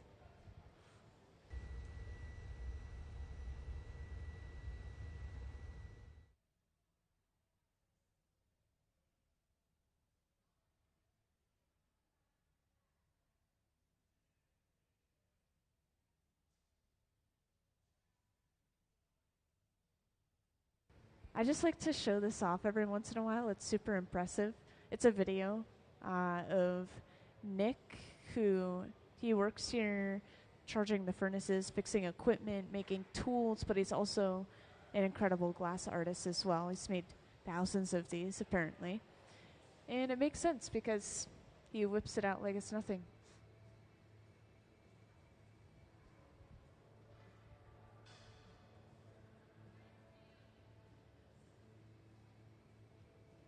Yeah, just a super mesmerizing video.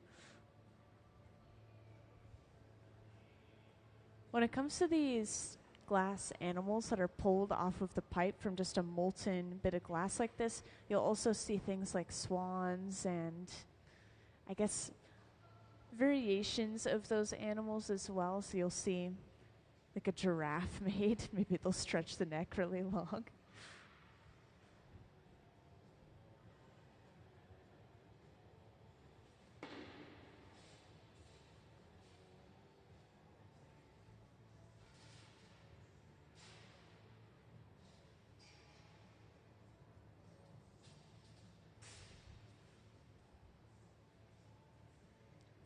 And to finish it off, it's just broken off of the pipe at the tail and then set aside to cool down. And you know what's interesting about these pulled ponies or these horses are you will usually never find them for sale anywhere.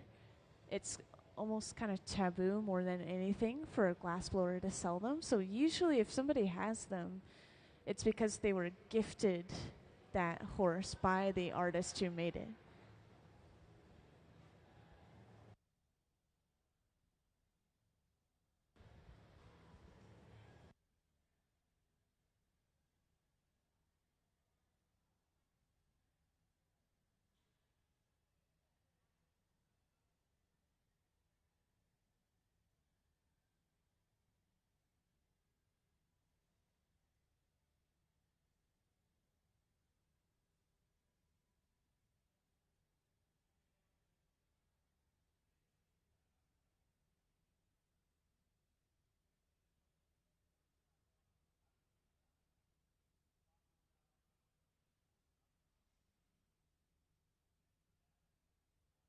Like the history or like where the glass comes from? So glass is mostly silica sand, as you might imagine.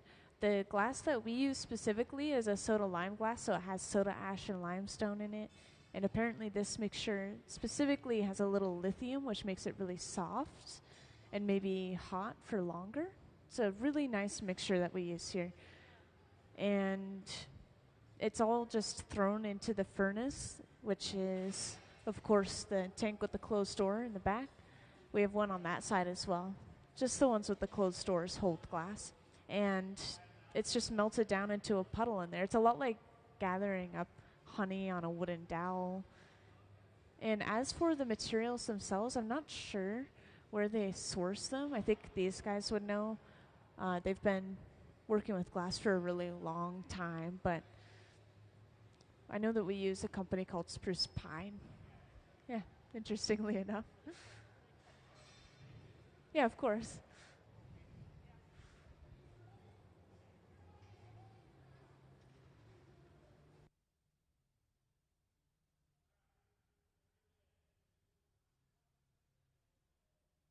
So, for those who just joined in, we are working on these goblets right here on the front pedestal. This decanter is along with the same theme for our Red Hot auction coming up on September 20th, which is why we're making these. We're preparing, making sure we have enough. And yeah, we'll just see the goblet making process. I think that we're going to continue to see them make the stem and the foot and then put together at least one more completely.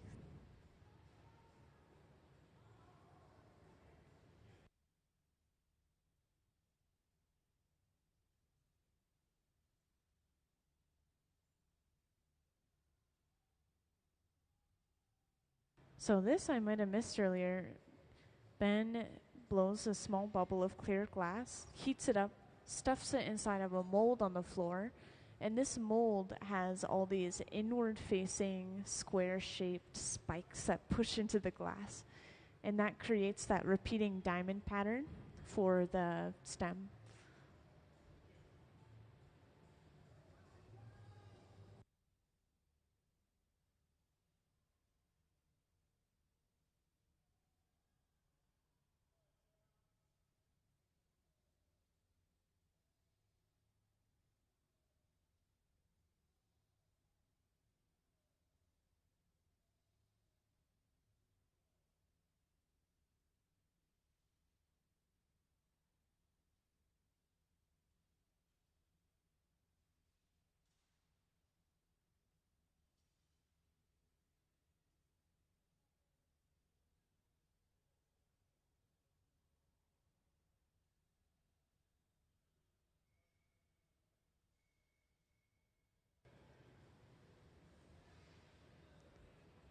And then a small bit of clear glass was brought over and attached to the end. This is where we're going to be creating the foot, which Gabe will start preparing over on the left.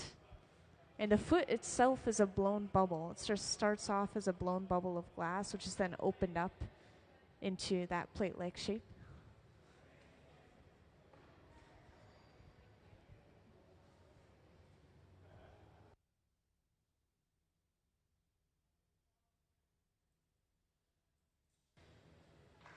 So for the goblets, we're only working with clear except for 3 little accents of color. One is around the rim of the glass, and then one's around the rim of the foot. And then we have that same color attached and then stamped on the side. It's like a really dark reddish brown color. If you come close and look through it, you can see that color. Or it might just be a very red color. It's just so dark, it's kind of hard to tell, but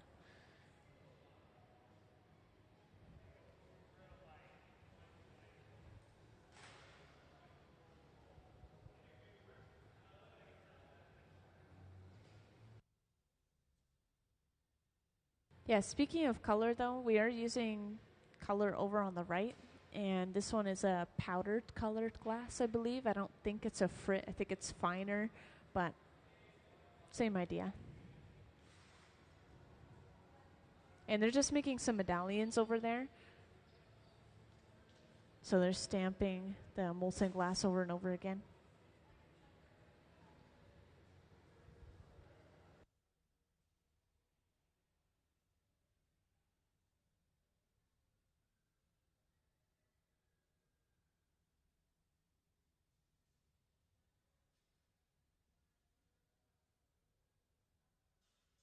So people kind of come from all over the place.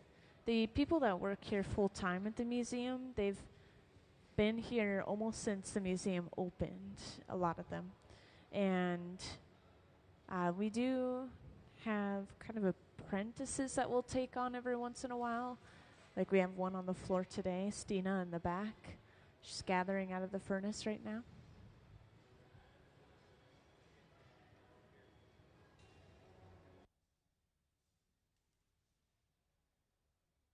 So we just brought that color over and we wrapped it around the opening of the foot. And now we can continue to flare it open.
So after flaring this glass fully open, this is briefly sandwiched between the jacks, which are those 2 metal blades, and a wooden paddle on the bottom, just straightening everything out. And so now we have all of our individual components created. We already have the bowl made. We now have the stem and the foot.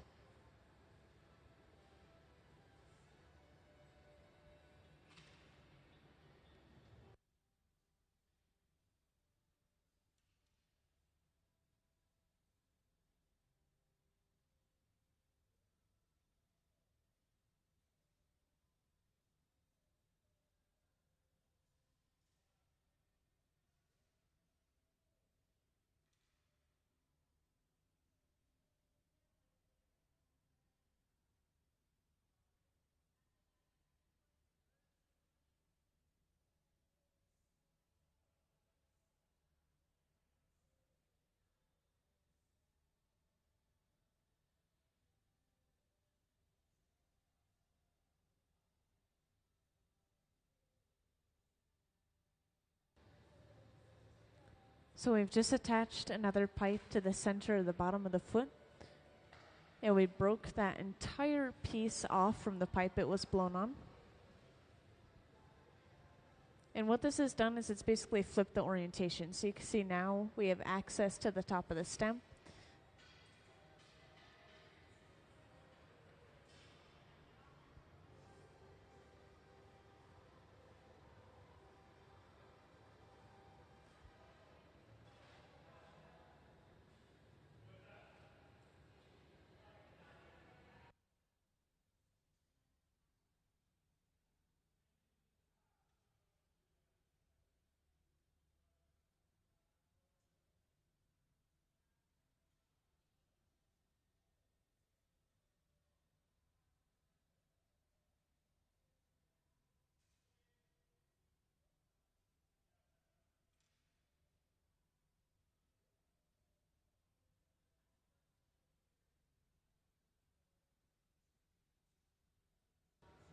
And this finishing move is very quick. We just bring over a small bit of molten clear glass, attach that to the top before immediately placing our bowl on top of that.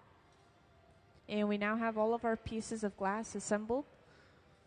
We'll just have to heat everything up, straighten everything out very lightly before breaking it off and putting it away.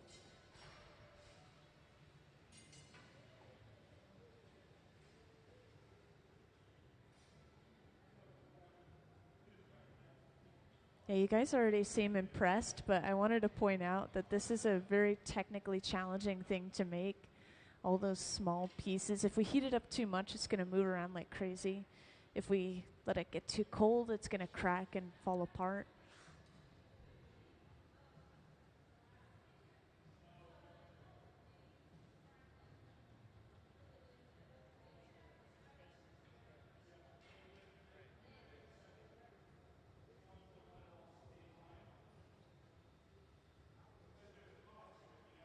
So now to break this off, we just applied a little bit of water, tap the pipe, and off it goes to the annealer where it will slowly cool down overnight.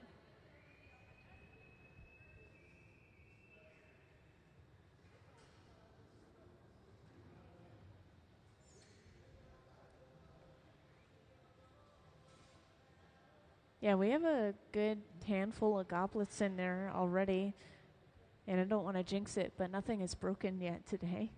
Right? Exactly. Right, now that I say it.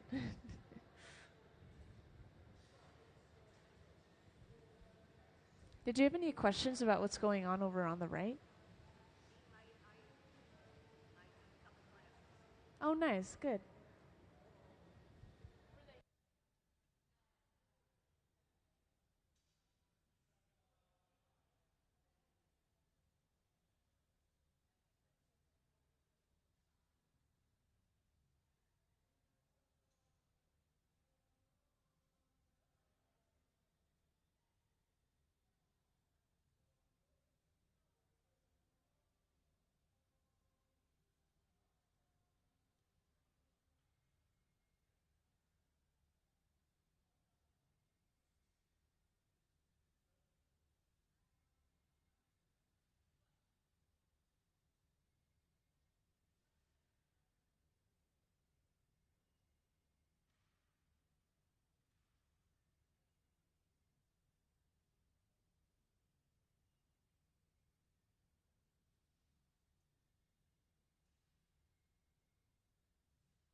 Now, welcome into the hot shop. Feel free to hang out or sit down, whatever floats your boat. We're going to be continuing to finish off another goblet. And just to reference again, these goblets on the front pedestal right here. We just are starting to finish off the foot of the goblet. We'll be moving on to assembling the entire thing pretty soon. We have all of our individual components made.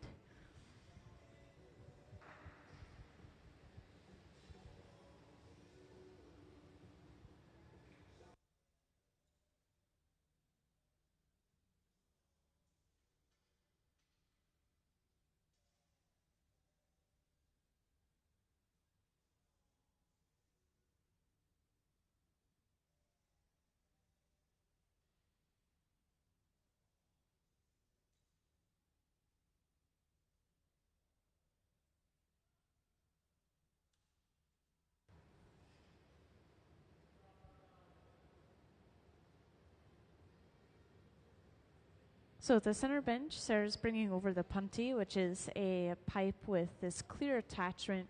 Will attach in order to break the piece off from its original pipe.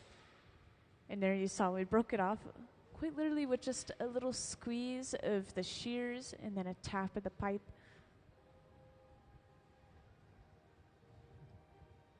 So now we have access to the top of the stem.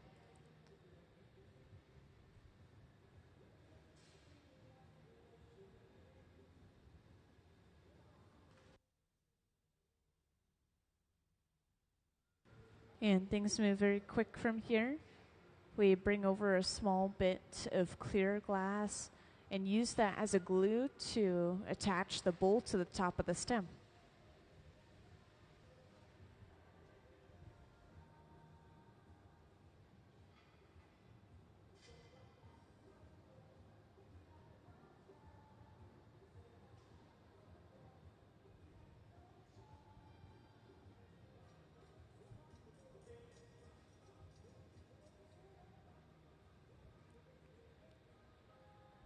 So don't miss it at the center bench. Sarah's just brought over that small bit of clear.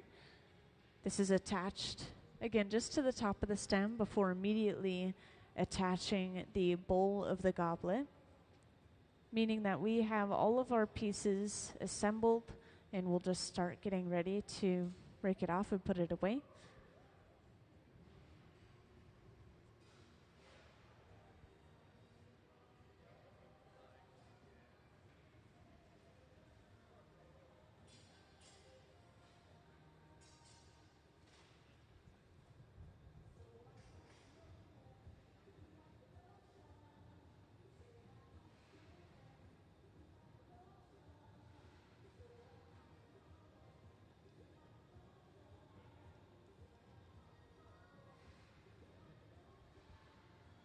So using a small wooden paddle, Ben is just lightly pushing the glass, supporting the weight in certain areas, letting it fall on center before applying water to the very end of the pipe or near the end of the pipe and knocking it off onto a heated fork. And just like that, we have finished off another goblet. Yes. Thank you, guys. And this is going inside of the annealer, which if you haven't seen this box yet, this is where we put all of our finished pieces, just like we've been doing with the medallions over on the right. They go inside of these boxes to slowly cool down overnight to prevent thermal shock. And that was the last piece before our lunch, meaning we'll be back in about an hour from now. You can expect to see us at just about 2 p.m. And we'll continue to work on these pieces throughout the day. If you have any final questions, feel free to ask away. Let me know. If not, then we will see you in about an hour. A little bit, yeah. There's a program here called Hot Shop Heroes, so if anyone's veteran or military, you can blow glass for free through that program.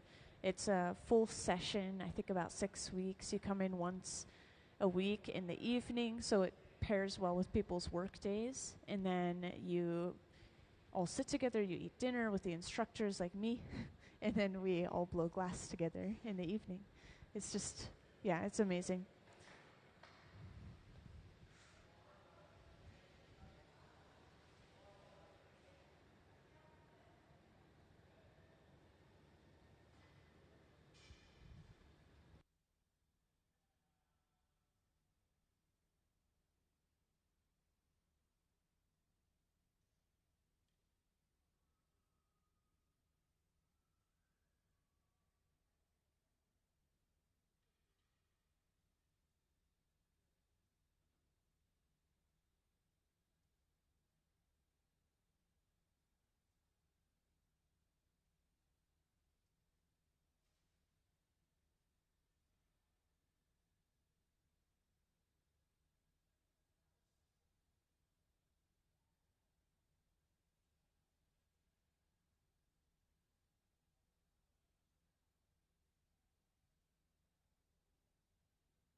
All right, welcome into the hot shop, everyone. We are just getting started. We're going to continue to work on these goblets, which you'll see on the front pedestal right here. And the people you see working on the floor, they work here for the museum. They're a resident hot shop team.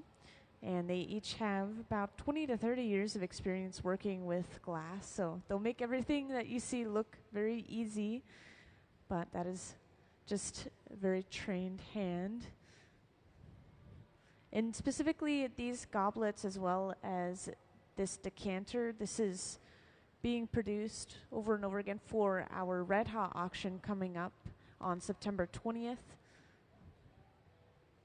Yeah, today we're specifically focusing on those goblets. We have to have a little bit more of those than the decanters because people usually buy them in sets. So they have multiple drinking glasses in one decanter.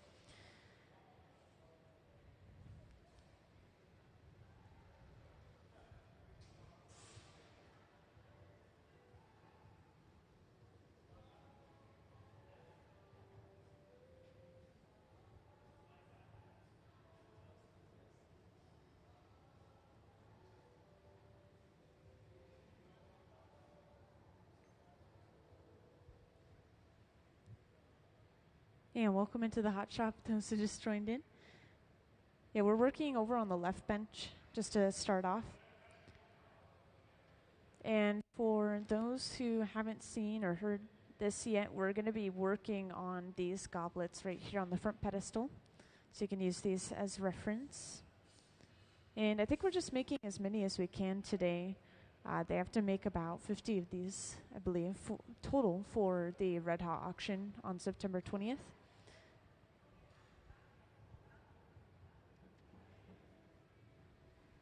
And when it comes to the decanters, they need 35 of those. Not sure if we've already hit that number, but it's coming up pretty quick.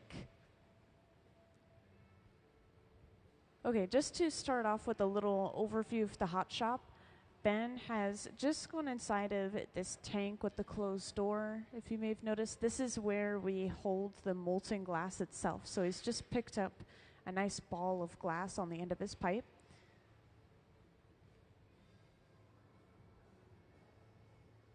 And this will be blown out and turned into the bowl portion of the goblet, or the drinking portion.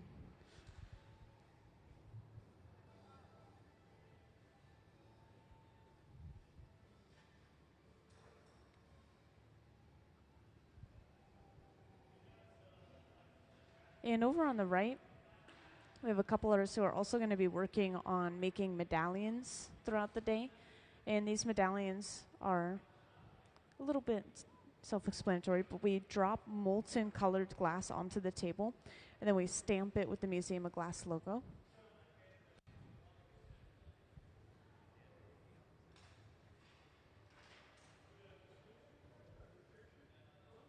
So now over at the center bench, we've started to blow this bubble out.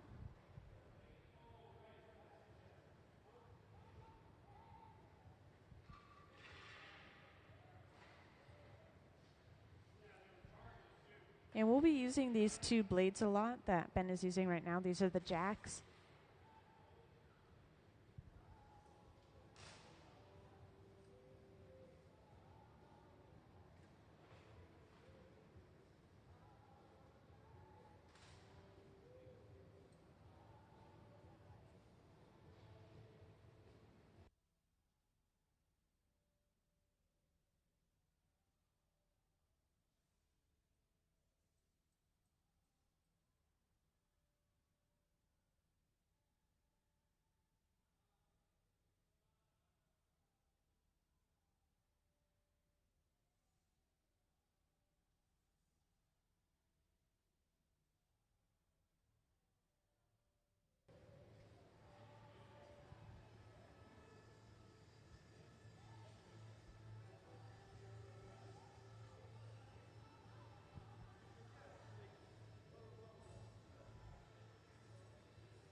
So Ben has been heating up this glass and holding it towards the floor. This is just stretching the glass out or using gravity to shape it into a longer, narrower shape. And over on the left, by the way, Gabe is preparing a little bit of colored glass that'll be wrapped around the rim of the glass. It'll also be stamped onto the side and then also wrapped around the rim of the foot.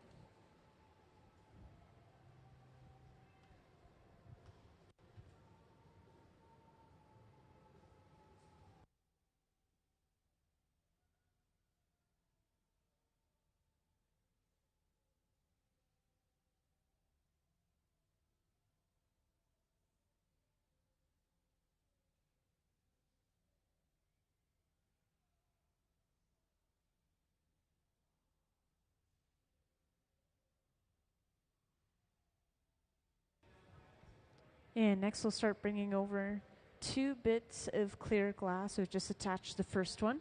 This is creating something called the avolio, which is this connection point between the bowl and the stem of the glass. So just building this goblet piece by piece.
So this is our first little application of color that we're seeing. We just stamp it onto the side using a small brass stamp.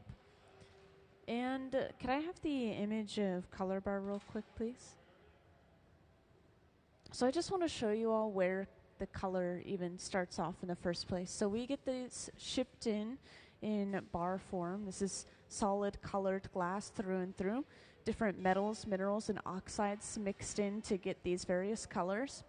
And we'll just break off sections of it, attach it to the end of our pipe, and then heat that glass up and use it in a few different ways. One of the ways being we'll wrap it and stamp it onto the side of the piece. Thank you.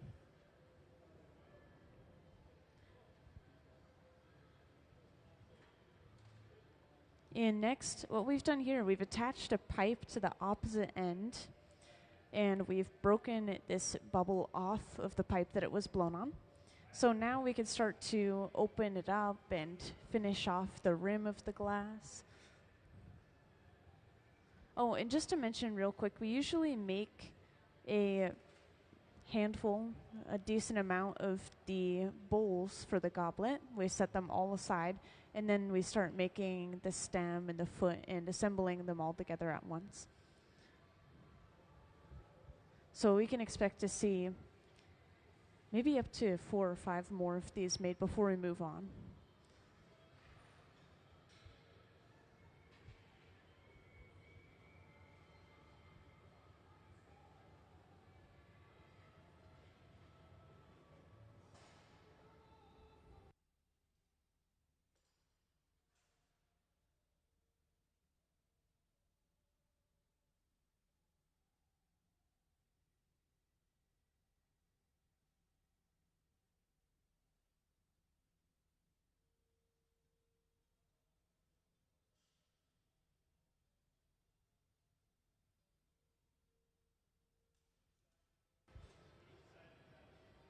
So first thing we do with blown pieces, we trim off a little bit of excess glass. This area tends to be thin where it was attached to that previous pipe. I guess I should say thick. Sari's a little sick, so we're getting rid of extra glass.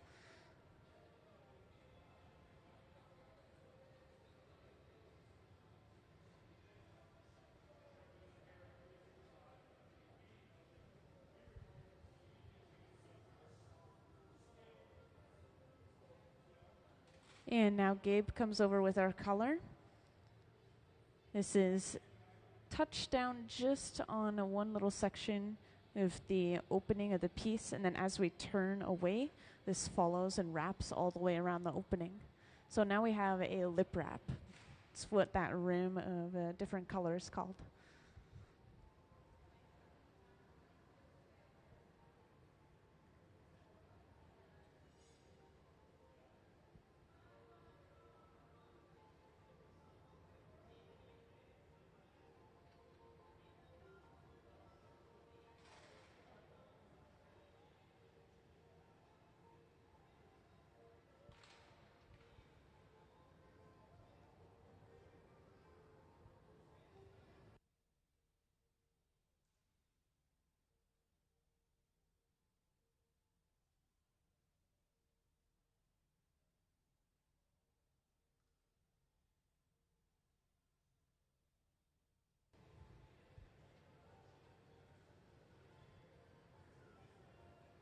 So sitting down with the jacks, again, those two metal blades, Ben can open this up all the way, give it a little bit of a flare, and then we will be eventually setting this aside in the garage, which, if I haven't pointed this out yet, this large silver box right here, it'll keep anything we put inside of it warm at about 1,000 degrees Fahrenheit, just prevent it from breaking while we work on the rest of the pieces.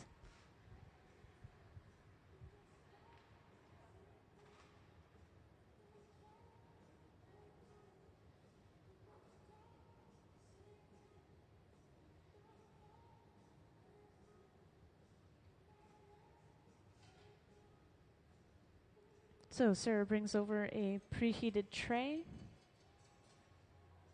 and the bowl is knocked off and then carried over to the garage.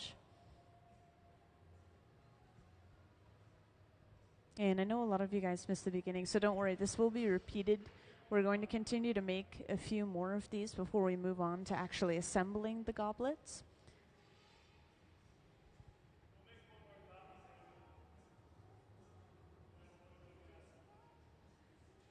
Okay, so just one more of the bowls.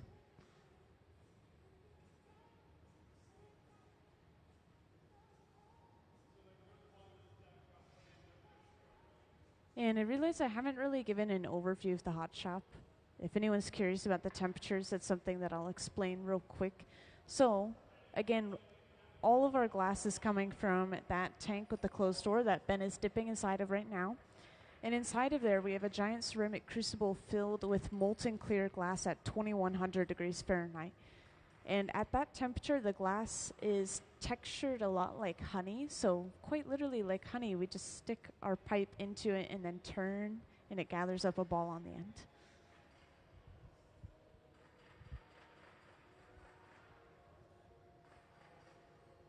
And then we have an open face furnace at each one of our benches. These are called glory holes. They run between 21 and 2300 degrees Fahrenheit. And they're used to only reheat the glass, so there's nothing physically inside of them. It's just natural gas constantly being pushed in.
So, very visually interesting watching him spin the pipe like that, but this does have a purpose.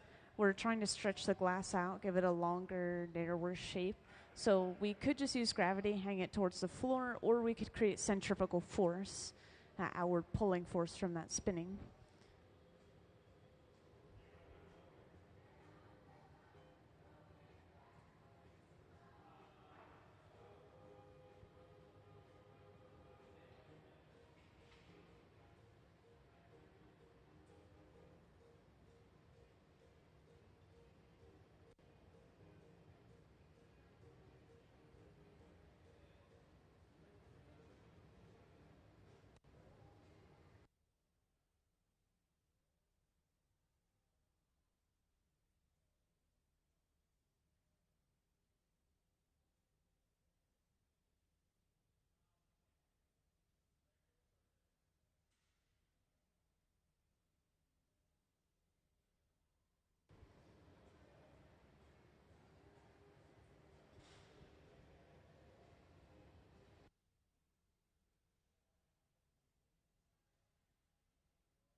Yeah, welcome into the hot shop.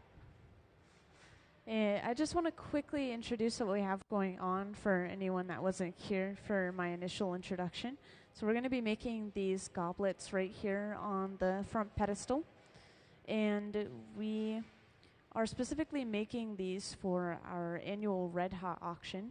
It's coming up on September 20th. We also have this decanter on display. These will be sold alongside each other, and we need to make some more of these goblets, so we're making as many as we can today. Right now we're blowing out the bowl of the goblet, which is the drinking portion. And then after this one, I've heard we're going to move on to making the stem and the foot and actually assembling these goblets together. So they are made in parts and brought together.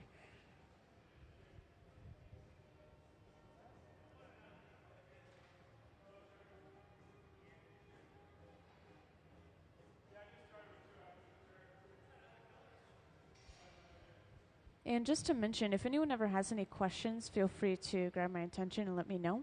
It could be questions about things you see in the gallery or the artists that are on the floor or the glass in general.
And next, Gabe will bring over a bit of color that will be wrapped around the opening of the piece, creating something called a lip wrap, basically just a rim of another color. Ben's just trimmed a little bit of glass off at the center bench. So all those scraps on the floor, that's all just from trimming. I've gotten questions about if we've broken any pieces. Not so far. Don't want to jinx it.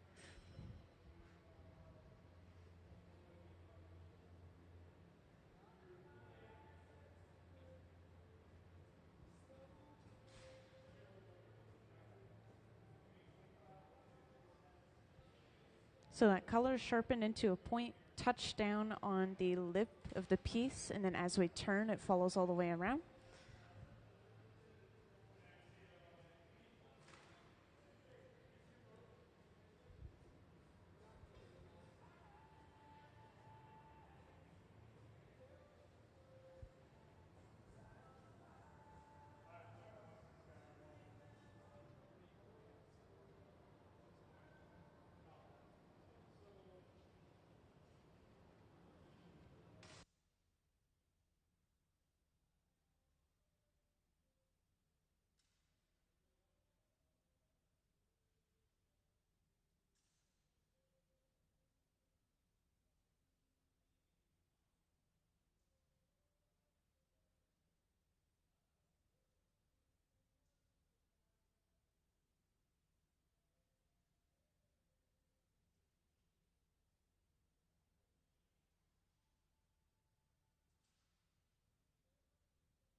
So this is something I haven't talked about too much today, but I get questions every once in a while as to why we use torches. We use torches, whether it's big or small, to just heat up sections of glass at a time. In this case, we wanted to heat up the clear glass that was connecting this piece to the pipe so that we could cut at that connection and then break it off. And this is being set aside in the garage, again, just to keep it warm at about 1,000 degrees Fahrenheit. And now we can start on the stem and the foot of the goblet and then bring everything together.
And it looks like they've actually moved on to a different project over on the right. So if anyone's curious, we are going to be working on some pumpkins over on the right.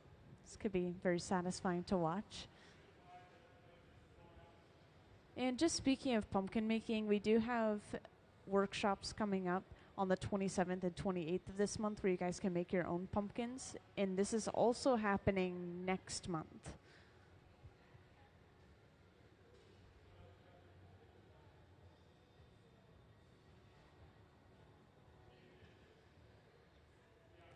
So at the center bench, we heated up our glass, we stuffed it inside of a mold, and we already have a bubble inside of this glass, so we're just going to blow it out a little bit further, creating the optic ball. Called an optic ball because we use an optic mold to get the texture on the glass. think of it as like a repeating diamond pattern.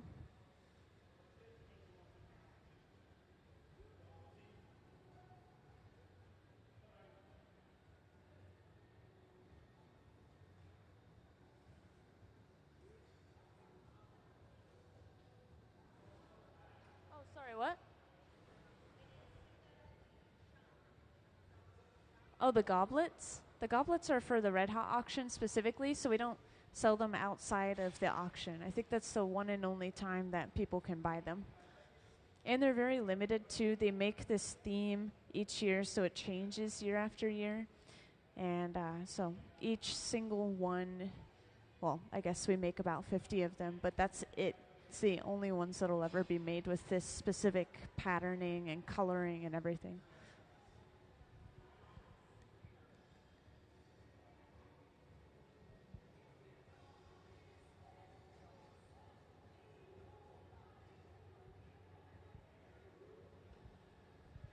So we've just added a little bit of clear onto the end of the optic ball, and this is where we're going to be adding the foot for the goblet. And the foot is really interesting to watch them make. It's very complicated. It starts as a blown bubble that they bring over and just attach on the end, and then they open it up. Using magic, no, just kidding. They open it up by sectioning the bubble off.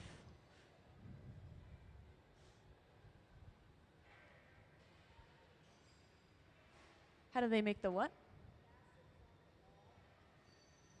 The texture. So this is coming from a mold, which can be generally referred to as an optic mold, but it's specifically the pineapple mold.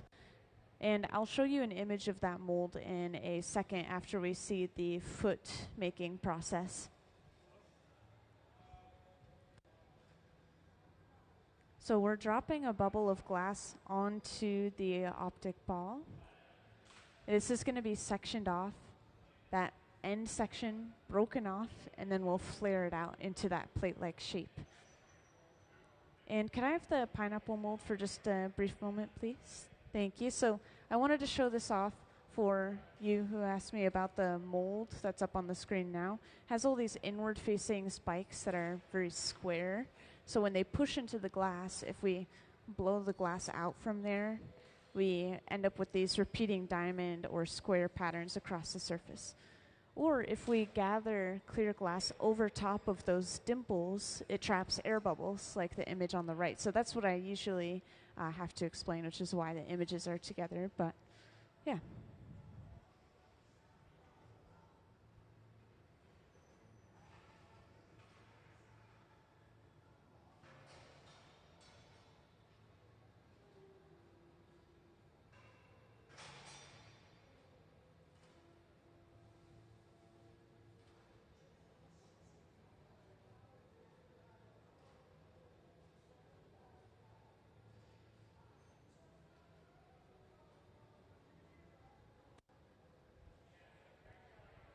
So Ben has already broken the end of that bubble off, revealing an opening, which he is now flaring the glass out from.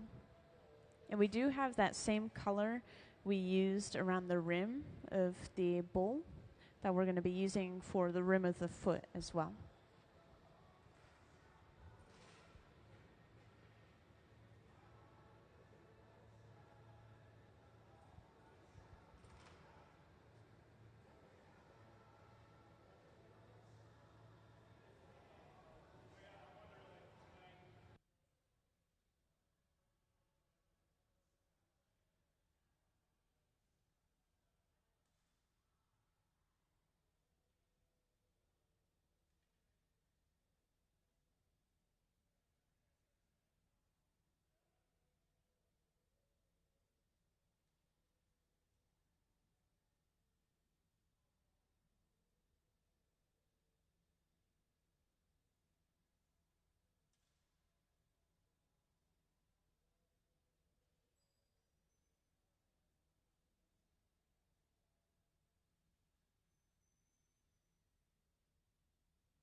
So now that the foot has been fully flared out, we can sandwich it between the jacks, again those two metal blades, and then the wooden paddle.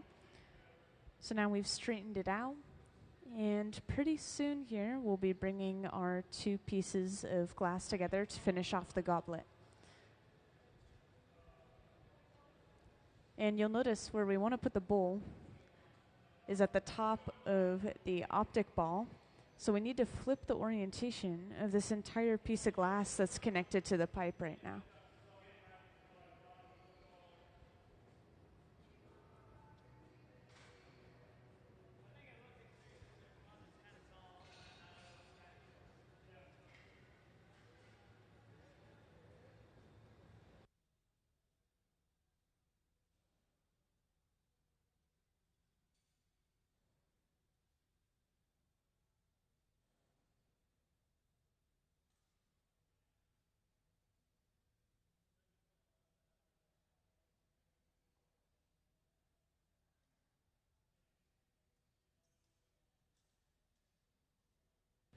So we've just brought over another pipe with a little bit of clear glass on the end as an attachment point.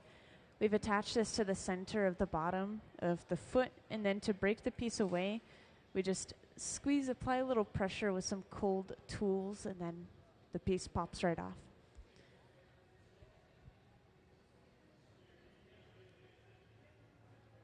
So now we have access to the top of the stem where we're going to be attaching the bowl. And it looks like Gabe is preparing the bowl again. So we set those aside in there to keep them warm. There's a flame in the corner. He's picked it up on the end of a pipe, and he's just heating it up a little bit further in that flame.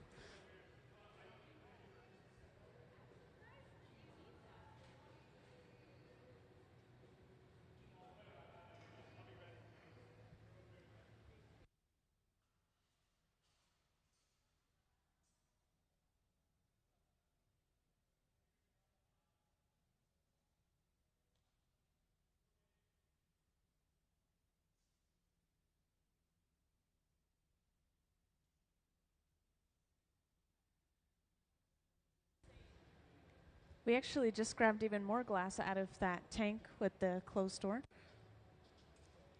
Yeah, Sarah grabbed a bit of clear. She brought it over, attached it right to the top of the stem. And then we attached the bowl right away. So that little bit of molten clear glass is acting like glue, holds all the pieces together. And now we have our entire goblet assembled.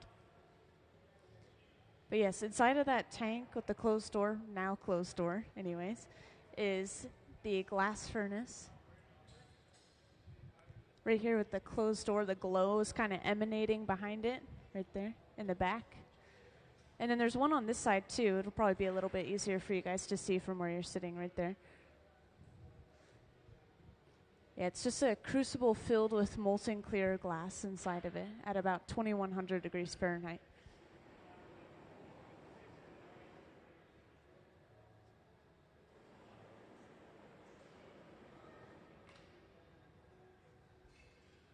And it looks like Trent has finished a pumpkin over on the right side of the hot shop, complete with a curly stem and everything. And we've just finished our goblet at the center bench, knocked it off, and are putting it inside of the annealer. Let's give them a round of applause for all their hard work across the hot shop. Thank you. So these boxes we have on either side of the hot shop, these are called annealers. They sit at about 900 degrees Fahrenheit, and we just fill them up throughout the day. And eventually, when we're finished, press a button, and it's programmed to slowly cool, usually for overnight or about 12 hours. So we won't see those pieces again until tomorrow morning.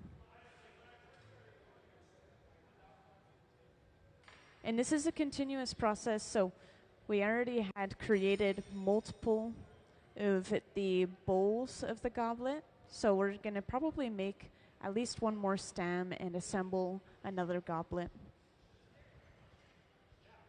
This time I'll make sure to point out the mold that we're using. So Ben has started by picking up a little bit of clear glass from that tank I pointed out. He's blowing a bubble into the end.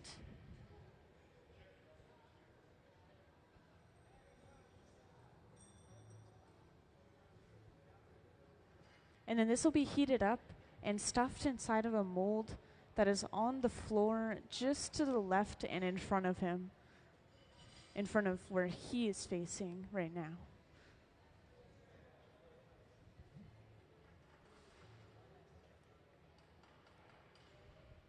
And after blowing into the mold, we now have these repeating diamond shapes or diamond patterns across the entire surface of this bubble.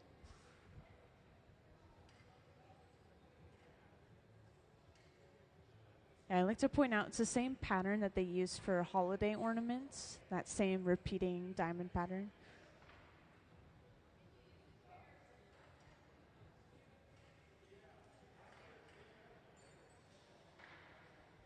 Yeah, feel free to ask any questions you guys have. So if you're curious about something that's happening over on the right and I haven't highlighted it, you can always ask.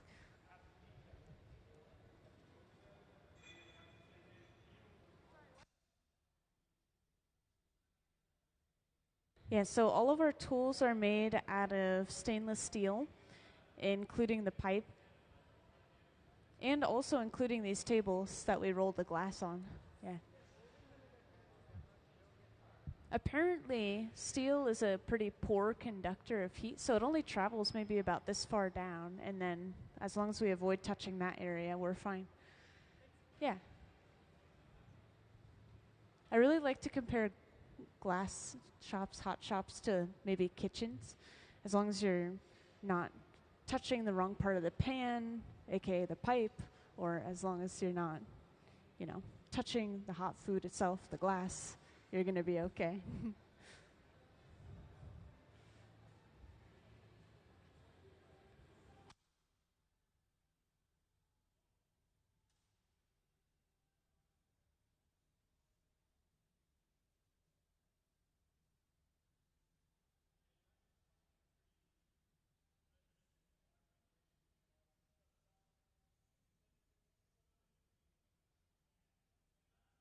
No, it's a ceramic crucible filled with molten glass.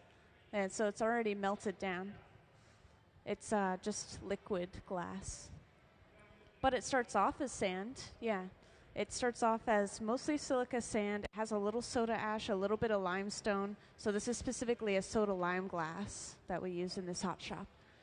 And that's the case for most hot shops, if not all. It's very hard to work with other kinds of glass.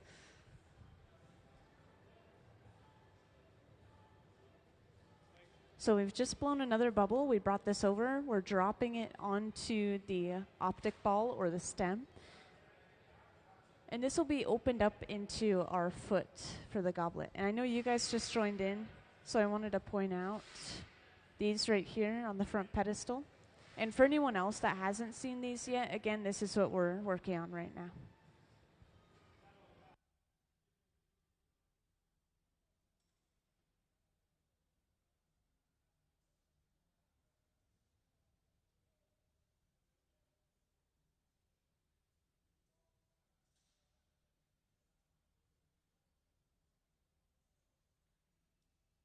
So at the center bench, Ben sectioned the bubble off, and we just broke the end section off, that small section. Now we have this small opening left over from that breaking off process. We'll be able to go inside, flare it open.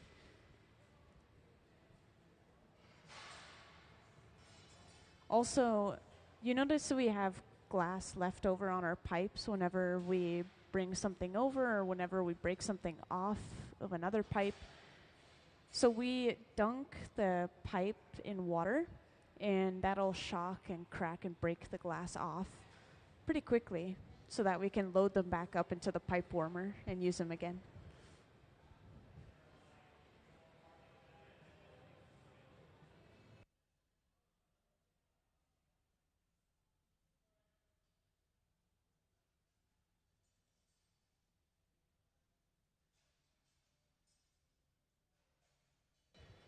And now we've just brought over our little pop of color. So this is attached to the rim of the bowl and the rim of the foot. So just kind of tying the whole piece together.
So we finished flaring the foot open.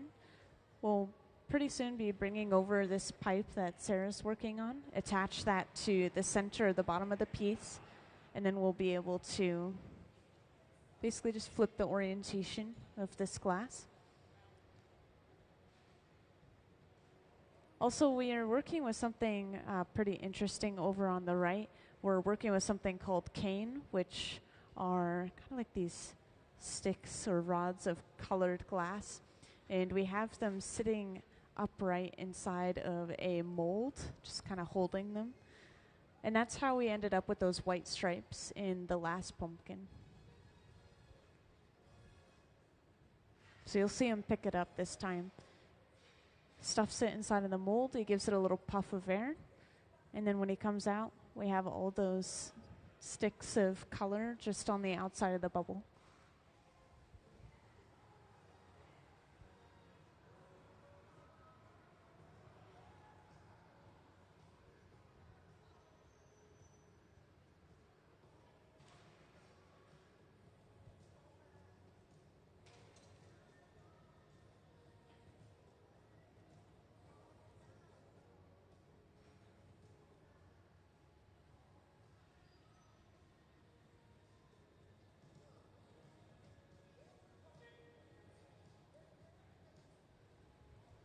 And now to finish this goblet off, a glue bit or a small bit of fresh molten clear glass is going to be attached to the top of the stem. And then immediately the bowl of the goblet is attached. And that little clear bit of glass basically just acts like a glue and it holds everything together. And now we just straighten things out and get ready to break this off and put it away.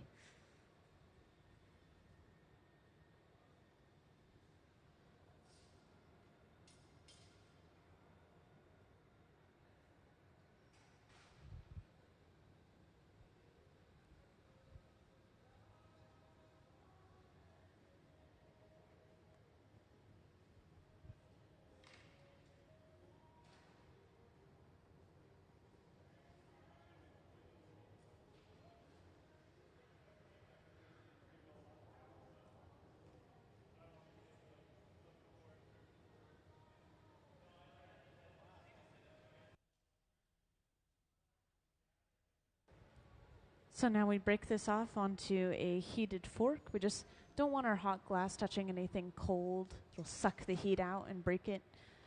And just like that, we finished another goblet. Let's give them a round of applause for finishing our piece. Thank you. And into the annealer it goes, where it'll safely cool down overnight. Also, I wanted to just mention something real quick as a few ways for people to get involved in glass art, since there are multiple ways. A lot of it's for youth, but we do have Hot Shop Heroes, which is for military and veterans, and you come in and there are entire sessions where you work with glass once a week in the evening, so it works with a lot of people's work schedules. I'm one of the instructors for that program, so I know a whole lot about it. It's completely free. You come in, you sit, and you all eat dinner together, and then you blow glass together. It's the best thing in the world. And then when it comes to youth, this is where I got started, is a program called Hilltop Artists. It's for kids 12 and up. You can start blowing glass in a couple of hot shops in the back of two of our public schools, a middle school and a high school. So I started in an after-school club, but there's summer programs, there's during the day electives.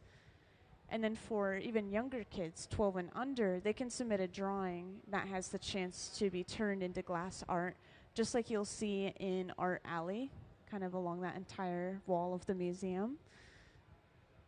And then there's also kind of dipping your toes in the water, those workshops that I mentioned a little while back. You can come in and do workshops.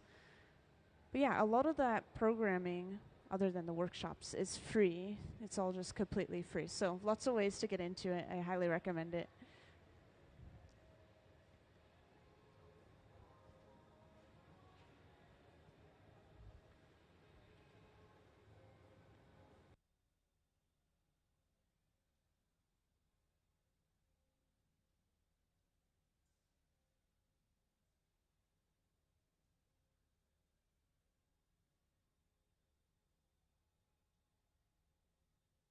Trent has finished another one of his pumpkins over on the right side of the hot shop.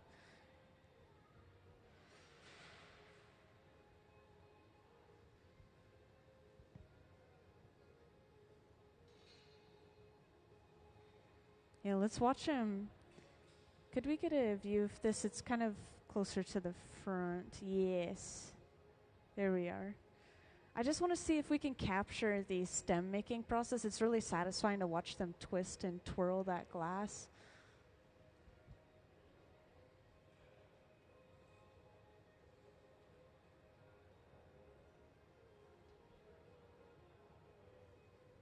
This is like the best view of anything. It's amazing.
And welcome into the hot shop to those who just joined in.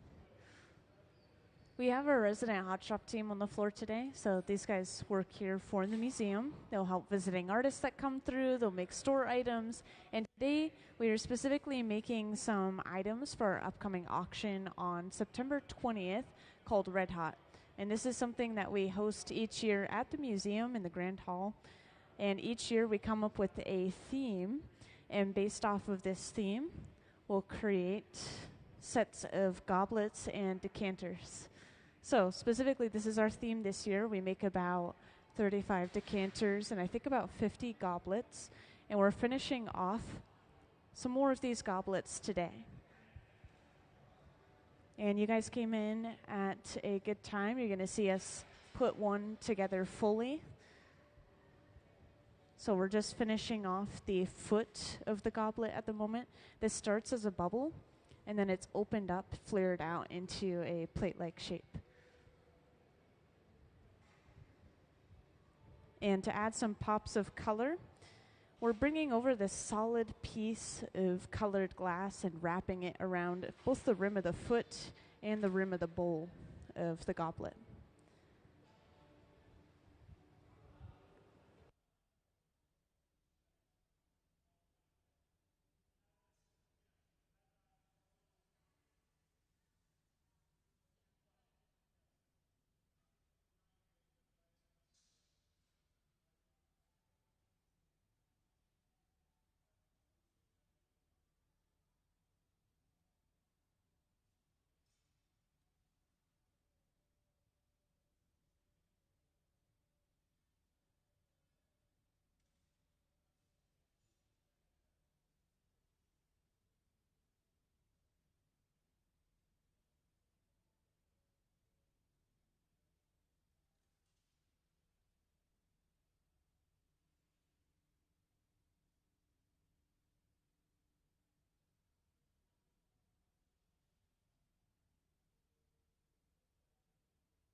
So using the jacks, these two metal blades, we're just continuously, gently lifting the wall of the piece. And then once we have this flared all the way open, we'll be sandwiching it between the jacks and a wooden paddle on the bottom, just straighten everything out. Oh, and I didn't point this out to you guys, but for anyone that hasn't seen us use this box yet, this is the garage. It'll come into play later. We'll be pulling the bowl of the goblet out from there. It's just been sitting at about 1,000 degrees Fahrenheit in that box. Yeah, just 1,000 degrees Fahrenheit. I know it sounds warm, but the glass is fully molten to the texture of honey at about 2,100 degrees Fahrenheit. And when it's inside the box at this 1,000 degree Fahrenheit-ish temperature, it's solid, just warm enough to not break from thermal shock.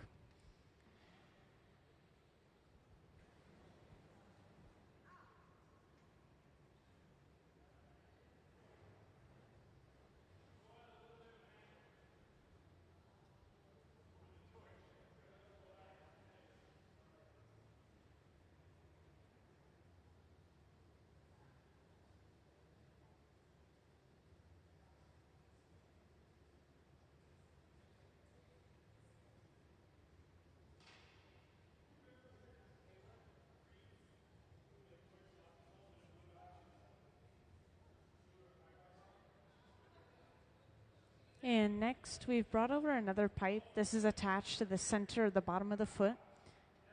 And then we'll break the stem away from that old previous pipe. And now we can attach our bowl. We have all of the components we need. We have access to the top of the stem. Gabe is currently heating the bowl up just with this flame in the corner of the garage.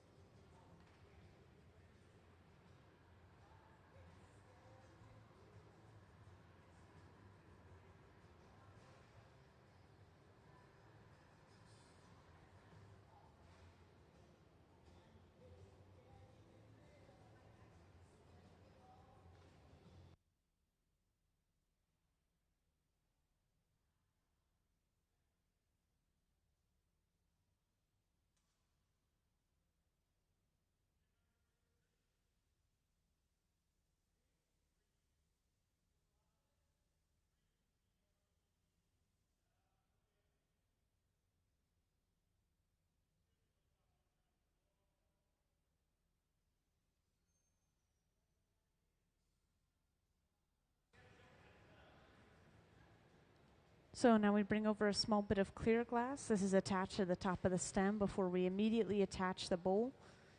So that bit of clear is just acting like glue. It's going to hold all those pieces together. So now you can see up on the screen we have the entire goblet assembled.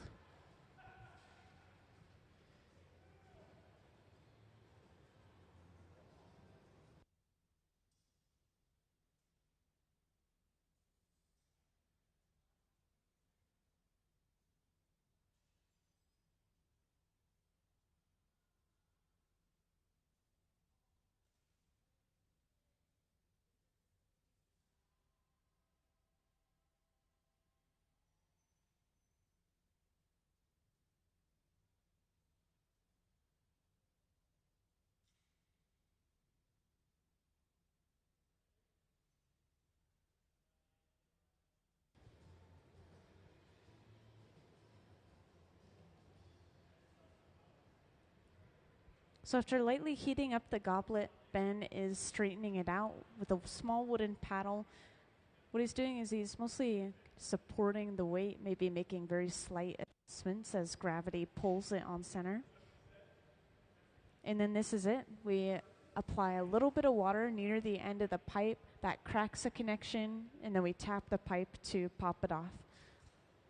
And that was a clean break, so this goes inside of the annealer, being this large black box over on the left wall. This sits at about 900 degrees Fahrenheit, and it will slowly cool the glass down overnight with just the press of a button. So that was our third goblet assembled after lunch. We've been moving pretty quick.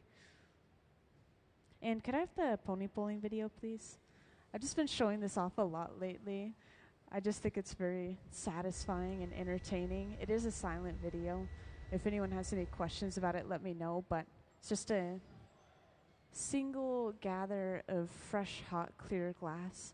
And this can be pulled into a pony.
Oh, and just to point out again for those who haven't heard or seen, over on the right, we have a couple people, Trent sitting at the bench, working on making some pumpkins. And these pumpkins are using something called cane, which are these sticks of colored glass. So we'll lay them out, or in this case, we're setting them upright in a mold. Then we stuff a bubble inside of the mold to pick the cane up. So that's how we're ending up with all those stripes of color over on that right bench. And at the center bench, we've moved on to actually making the bowls of the goblets again. So this is the beginning of the process. We blow out a larger bubble.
Yeah, any glass we want to break off of the pipe, we dunk into a bucket of water, and that begins to shock and crack and break the glass apart. And then we just wait for maybe up to about an hour for that glass to pop off, and then we can put the pipe back into the pipe warmer. And now at the center bench, we've seen Ben heat this glass up. We've seen him stretch it out. We can use gravity to stretch the glass, or we can create some centrifugal force, an outward pulling force from swinging or spinning the glass. This is the overall shape of the bowl. We're going to start creating the evolio next. And the evolio specifically is this connection point between the bowl and the stem. It's a very small component, but our connection piece is important.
Okay, so we're actually going to see some cane pulling happening over on the right, which is why we've laid out these wooden ladders.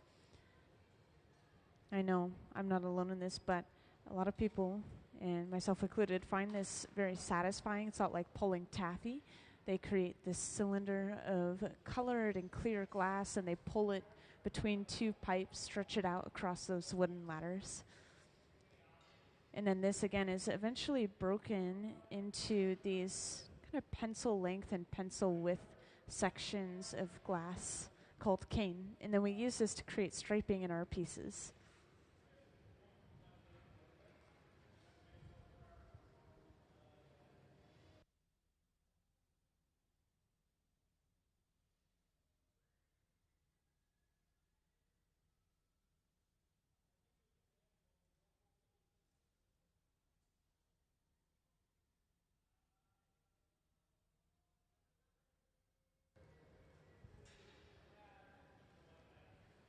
And a lot of you saw with the goblet when we were making the stem and the foot, we flipped the orientation. We have to do the same thing with this piece as well. So that way we can open up the top of the bowl, flare it out. And then we do also have a little rim of color around the opening of the piece. I know it can be hard to see from far away, matching the rim of color around the foot.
So after fixing up the opening of the bowl, a bit of color is brought over. This is like a really deep, rich red, maybe a reddish brown. This is touched down onto the lip, and then as we turn the pipe away, that follows all the way around, creating something called a lip wrap. So now we have that rim of color just around the opening of the piece.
So oftentimes when we are making goblets, we'll make multiple of the bowls and we'll set them aside and keep them warm, and then we'll make multiple of the stems and assemble them one by one. So we can expect to probably see a couple more of these made before we start putting them together again. Just kind of getting them done in batches. So this will be knocked off onto a heated tray, which you can see Sarah has brought over, before being placed inside of the garage, being that silver box here. Keep warm at about 1,000 degrees Fahrenheit. And just to mention again, I'm not sure how many of you guys knew, but I've got a ton of random information. I've already brought up different programs within the museum and in the area. You can always ask me questions about maybe different things you've seen in the gallery, like how did they do this? How did they get this pattern? You could ask me questions about the building itself, or just hang out and enjoy the show, whatever floats your boat.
Yeah, they've still been preparing, working on that cane over on the right.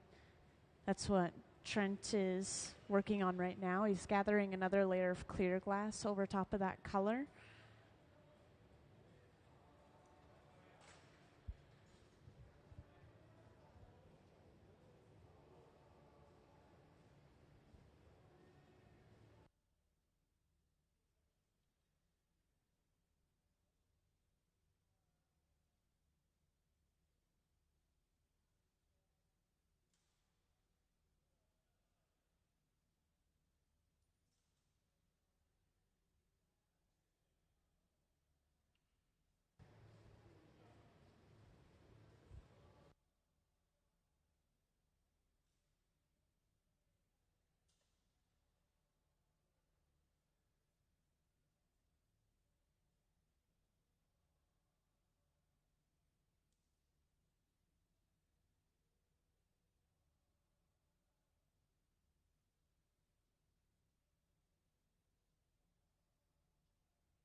Yeah, we're continuing to work on goblet making at the center bench. So this is the bowl of the goblet that we're working on.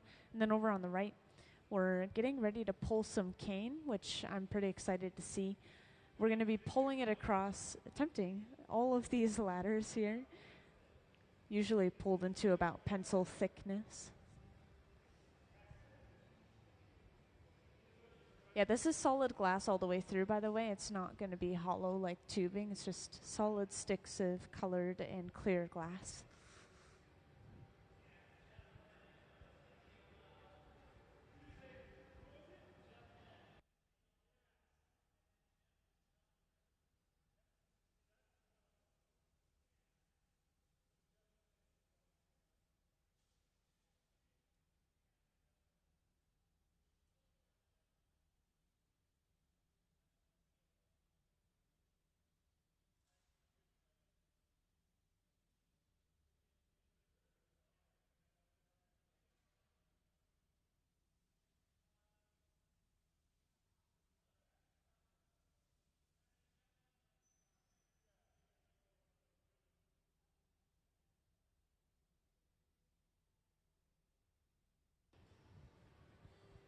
So over on the right, Trent is going to be heating up this glass, shaping it into a cylinder, heating it and rolling it on the table over and over again. This is hopefully going to evenly distribute the heat throughout that entire solid piece of glass so that it stretches really evenly when they pull it between the two pipes. And Stina's gotten ready with the second pipe.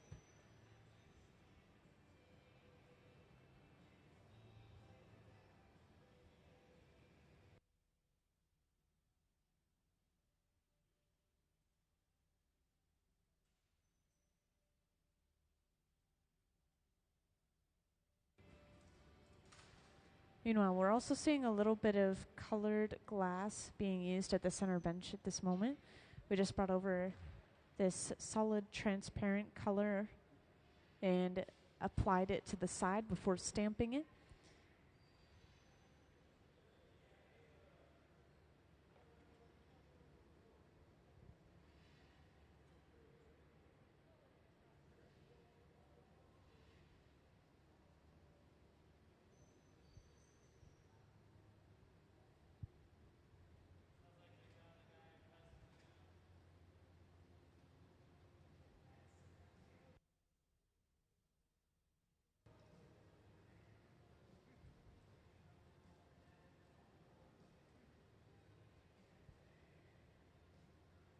Yep, so after attaching that glass to our second pipe, they'll just slowly walk one of the pipes over and stretch it across the wooden ladders.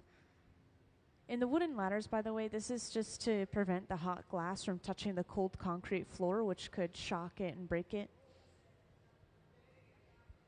Yeah, it's super satisfying, right? It's like taffy pulling.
It's still probably at about 1,000 degrees Fahrenheit, even though it's solid now.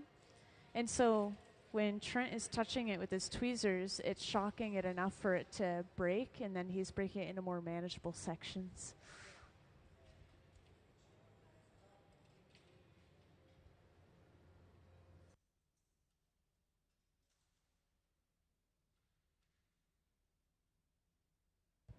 So with the cane, what we'll usually do is we'll create striping in our pieces of glass. So we'll lay the cane out on a tray, or in this case, they've been making pumpkins with this cane, so they're setting the cane inside of a mold to be picked up by the glass.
Yeah, so apparently they're going to be making some more pumpkins with this cane as well.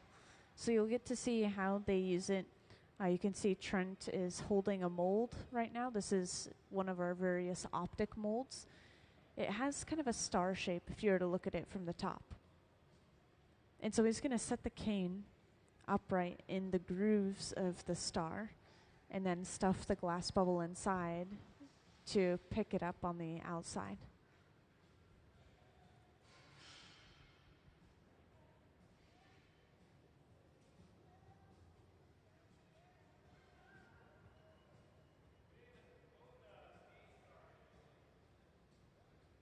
And could I have the cane pulling video, please? So there's a video of cane pulling that will be playing up on the screen.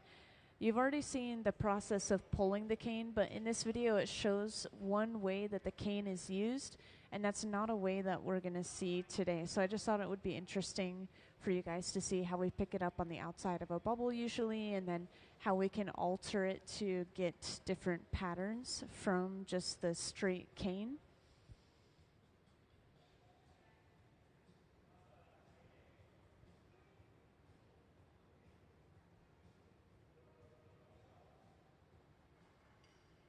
So Trent is doing part of the process, which you'll see in the video pretty soon, and it's breaking up the cane into these smaller pieces.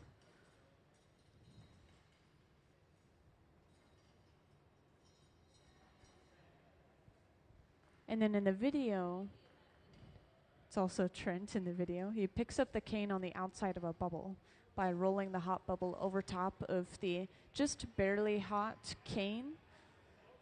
And then this can be twisted to get a spiral effect of those lines, or you can stuff it inside of a mold and twist it to get sort of zigzag lines, squiggly lines.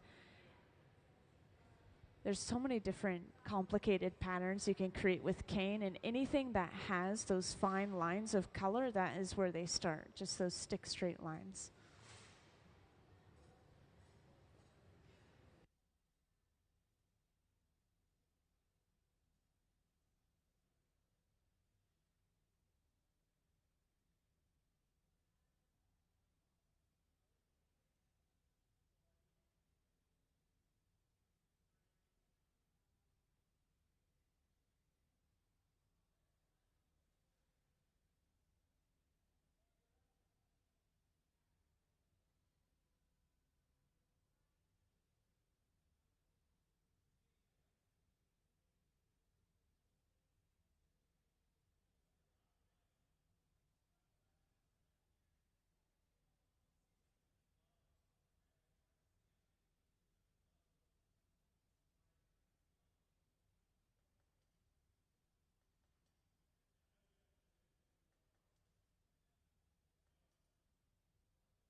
Yeah, so welcome into the hot shop, you guys.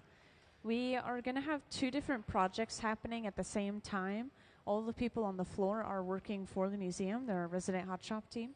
At the center bench, we are working on some auction items. These are going to be in our annual Red Hot auction on September 20th, which is coming up very soon. And we have some examples of these goblets already made right here. So this is what you should see made in front of you guys. And then at the same time, we are seeing Trent over on the right make some pumpkins. And these pumpkins are using these sticks of colored glass that were just pulled to create lines on the outside of the pumpkins. So both of these processes are very complex. I probably won't be able to highlight both of the entire process, so feel free to ask any questions that you guys might have. And right now we're starting with the bowl, the drinking portion of the goblet at the center bench.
And just now at the center bench, we've brought over a bit of colored glass.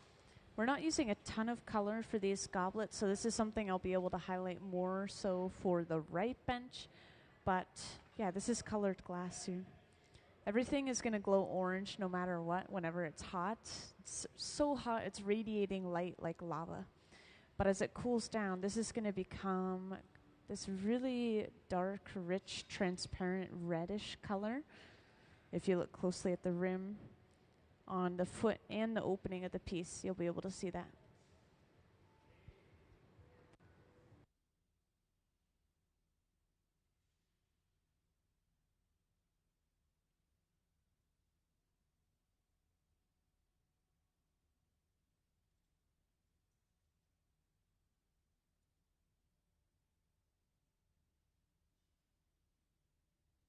And now that we've finished the overall shape of the bowl, we attach another pipe to the end before breaking that off from its original pipe.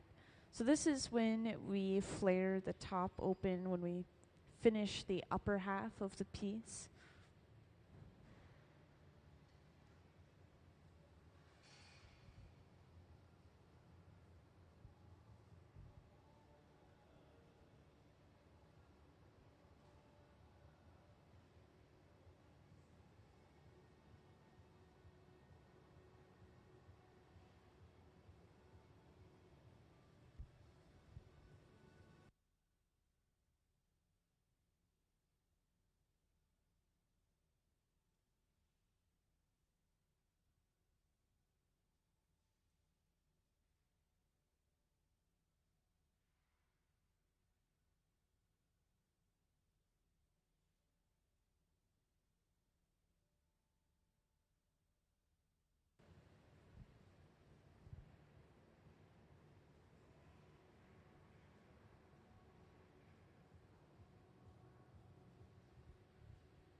So the center bench now, Ben has used the tweezers. He's pulled and pinched the opening outward, which is just stretching the rest of the glass out a little bit, and trimmed the excess glass off with some shears.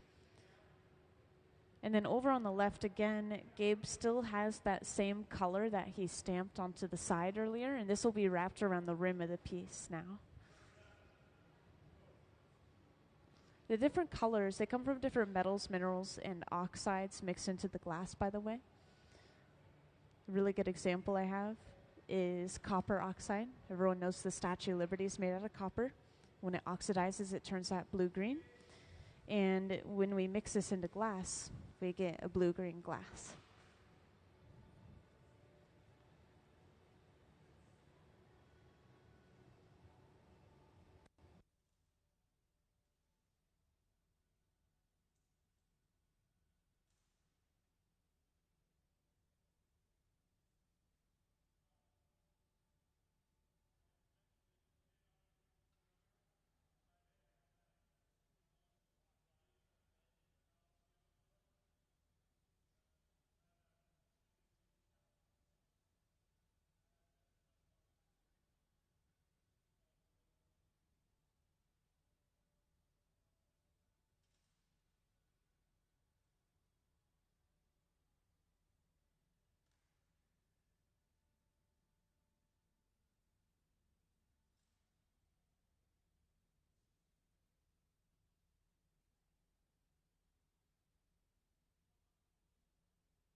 And welcome to those who just joined in.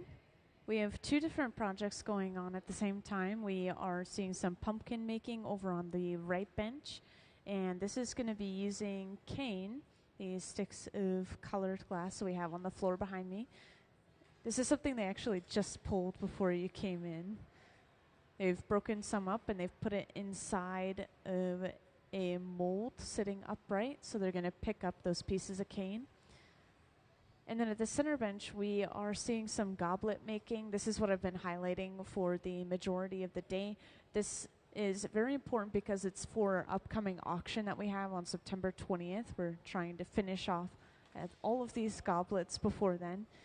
And we have the finished product on the front pedestal right here. We have some goblets and decanters that we'll be selling during this auction. So once we finish the bowl of the goblet, which we have at the center bench, we set it aside in the garage, this silver box, to keep it warm at about 1,000 degrees Fahrenheit. So we'll be able to create the stem and just pull that back out later on and attach it to the top of the stem. So we create these individual sections separately, and then we bring it all together.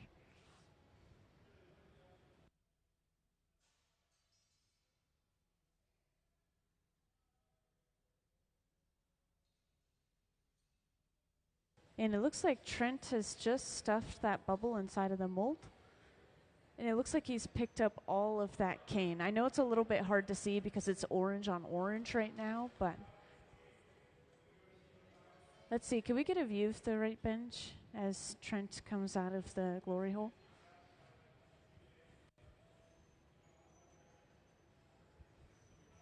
Thank you very much. So up on the screen, we have a view of the right bench, and you can see all of that cane surrounding the bubble, just creating those perfect stick straight stripes of orange. And when this is blown out, we'll see the true colors of the glass a lot better. Who knows, maybe the entire surface of the glass is black and then we have orange stripes of cane. We'll just have to wait and see.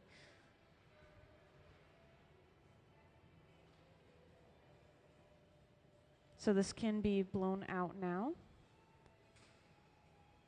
Trent uses a tag, which is a little metal paddle, to cool certain areas of the glass and prevent it from blowing out too much.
Yeah, you can't miss the stem.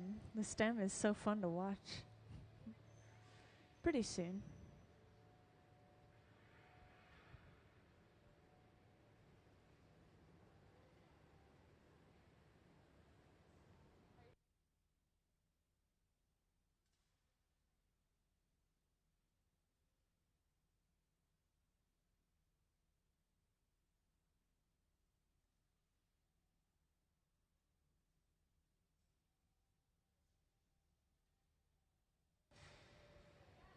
Yeah, so it's looking like this has been blown out to its full size, this pumpkin we see on the screen.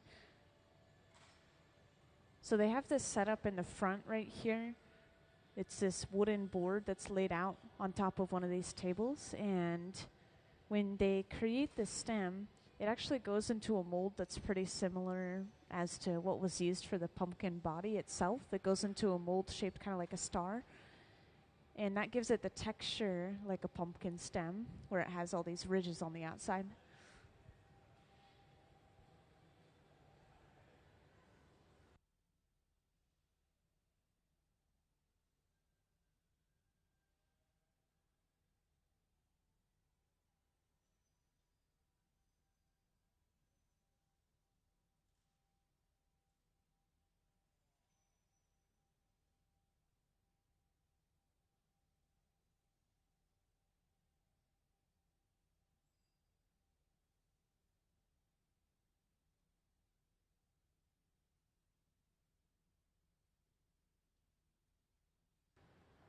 And could I please have a view of Trent's pumpkin making over on the right?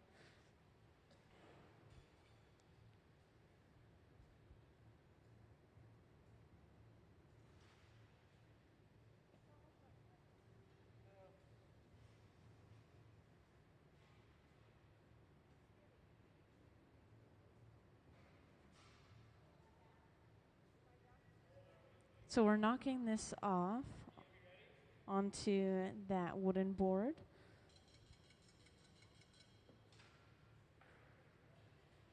And that solid colored glass that Stina's working with has just been stuffed inside of that star mold that'll be brought over, stuck on top of the pumpkin.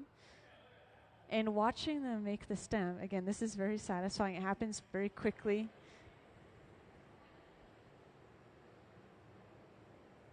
But we have a really good view of this up on the screen, if you can't see it down in the front.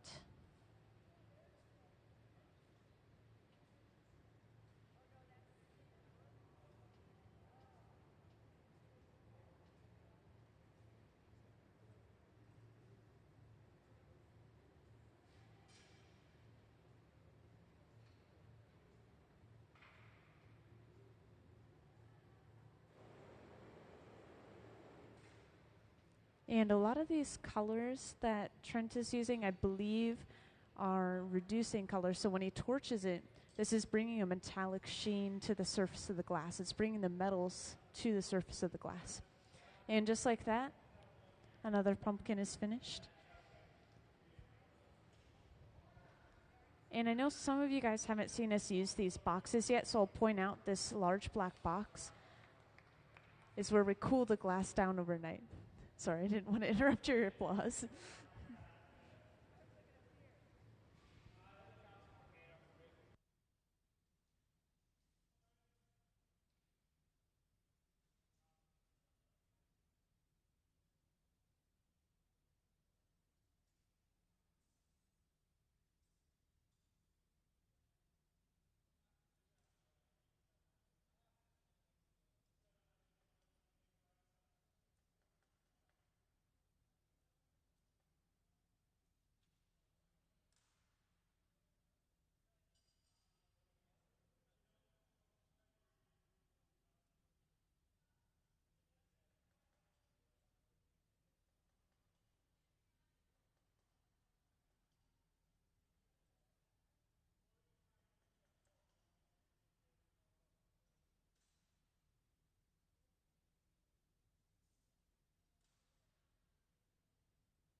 And just to give the newcomers a little idea of the heat that we're working with, when the glass is completely molten to the texture of honey, when we're freshly getting it out of the glass furnace, that is sitting at about 2100 degrees Fahrenheit.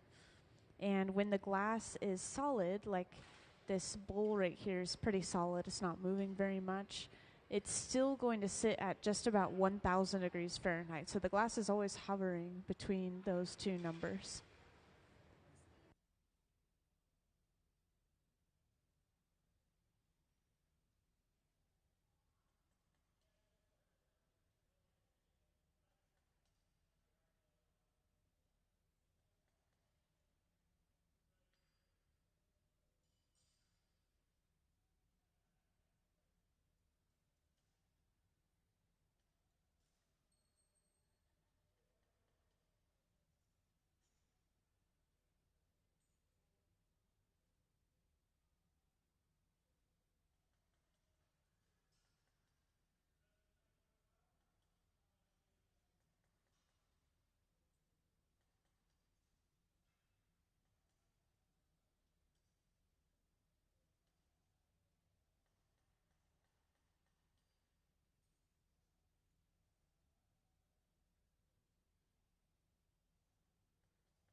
Could I have the pineapple mold image, please? So, for those who aren't partaking in the conversation in the first row, just want to make sure that you guys can catch up. We are making the stem and the foot of the goblet right now, and we used this mold on the screen to get the texture for the optic ball or the stem. So we have kind of this repeating diamond pattern. This is the same thing that we use for holiday ornaments, that repeating diamond pattern. And it's called a pineapple mold, which you see up on the screen, has all those inward-facing spikes. So when we push the glass bubble inside, that imprints in the glass and it stays as we blow it out, which we're not blowing it out super far. This is a relatively thick piece of glass compared to something like the walls of the bowl that is very, very thin. Yeah, of course. Yeah, I'm here to answer any questions you guys have. I really enjoy the questions because otherwise I feel like I don't have very much to talk about, so ask away as many as you want.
And so that bubble that we attached on the end, we flared that open into the foot of the goblet.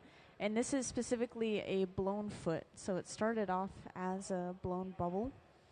And we did add a little ring or rim of color just around the opening of the foot. And pretty soon here we'll see the assembly of the entire goblet itself. So first off, you can see we have the top of our stem still attached to the pipe. So we will be attaching another pipe to the bottom of the foot, and then we'll break the entire thing off of the pipe it's on right now.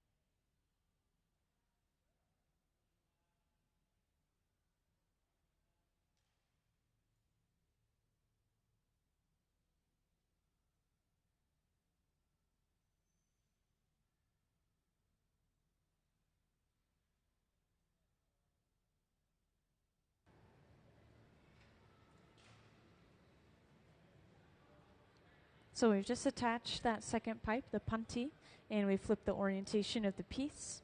And at the same time, Gabe has started to heat up the bowl of the goblet inside of the garage. That silver box kind of has a flame in the corner that he's heating it up a little bit further inside of. So he'll bring that over, and we will attach the two together using just one little bit of molten glass, kind of like glue, to hold everything together.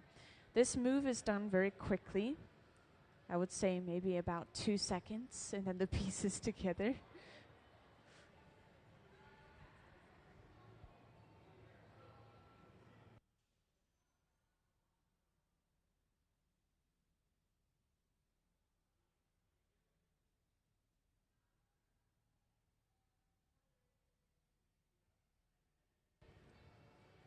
So Sarah's gathering just a little bit of clear glass.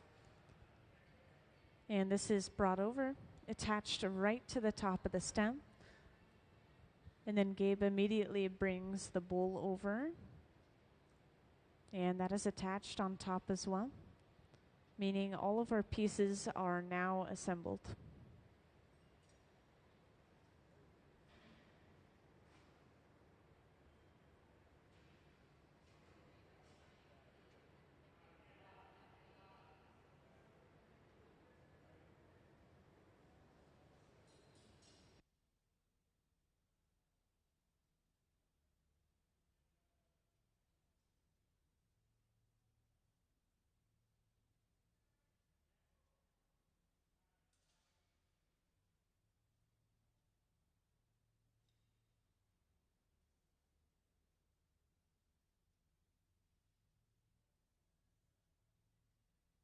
And Trent is picking up that cane over on the right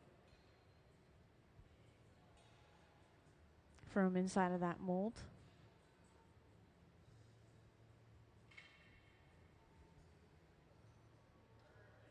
And now we're breaking our goblet off to put it away. So we apply some water near the end of the pipe and then tap the pipe to pop it off. And that was a successful break. So this goes inside of the annealer, meaning we have another goblet done. And this box, it basically just cools the glass down really slowly, usually an overnight process, so about 8 to 12 hours, I would say. It's sitting at 900 degrees Fahrenheit currently, so it's not quite cold yet.